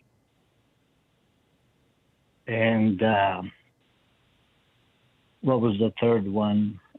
Anyway, I don't consider either of those likely, Stefan. I think that you're going to see millions of people in the streets this coming Saturday on October 18th, but they're not going to be in Washington, D.C., number one. And number 2, I don't see America falling apart. I see the possibility of our becoming a neo-fascist state, but I am also seeing massive opposition to that, and I think that's a good thing. Mark in Portland, Oregon. Hey, Mark, what's on your mind today?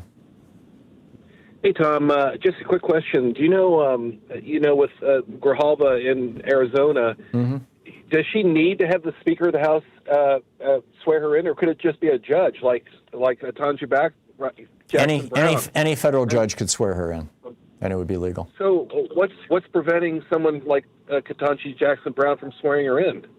I don't know. I don't know that Adelita Grijalva has reached out to anybody to ask them to swear her in. There may be some weird little exception in the House rules that, she's got to have the Speaker, go Domini, Domini, Domini, you're all, Congress people now or something like that. But I don't think so. I'm pretty sure that any federal official can be sworn in by any federal judge.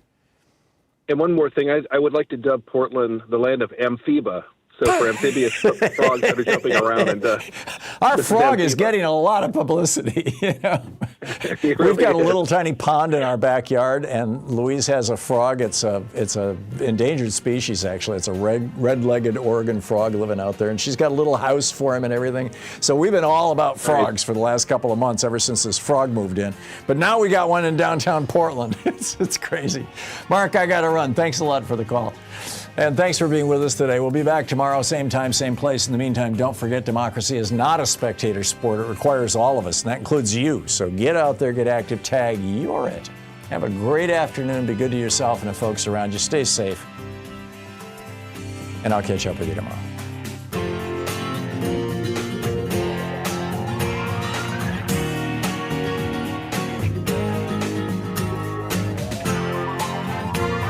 You've been listening to Thom Hartmann.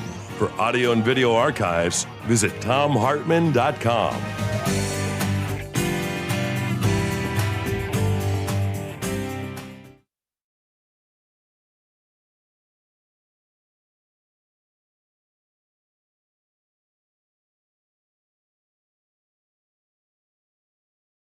In addition to the program here on Free Speech TV and Video Media Online, we also have a whole set of ways you can interact with us and tools you can use to spread the word about the importance of democracy and the threats to it in our republic. First, there's your daily homework. Sue Nethercutt puts together a daily email newsletter that has a link to every story I discuss on the air, so you can find my sources and you can share them with your friends. It's free and you can sign up at thomhartmann.com. Second, I publish my daily take every day over at the hartmannreport.com website. That's also free if you want the daily 5 days a week rant in your inbox. No ads either. Third, we have the podcasts. There's the free 1-hour version of our daily show that's advertising supported. You can find that wherever you get your podcasts normally. And then there's also the podcast of the entire 3-hour show with no advertisements, and that's available by subscription over at thomhartmann.com. So check them all out at thomhartmann.com and hartmannreport.com.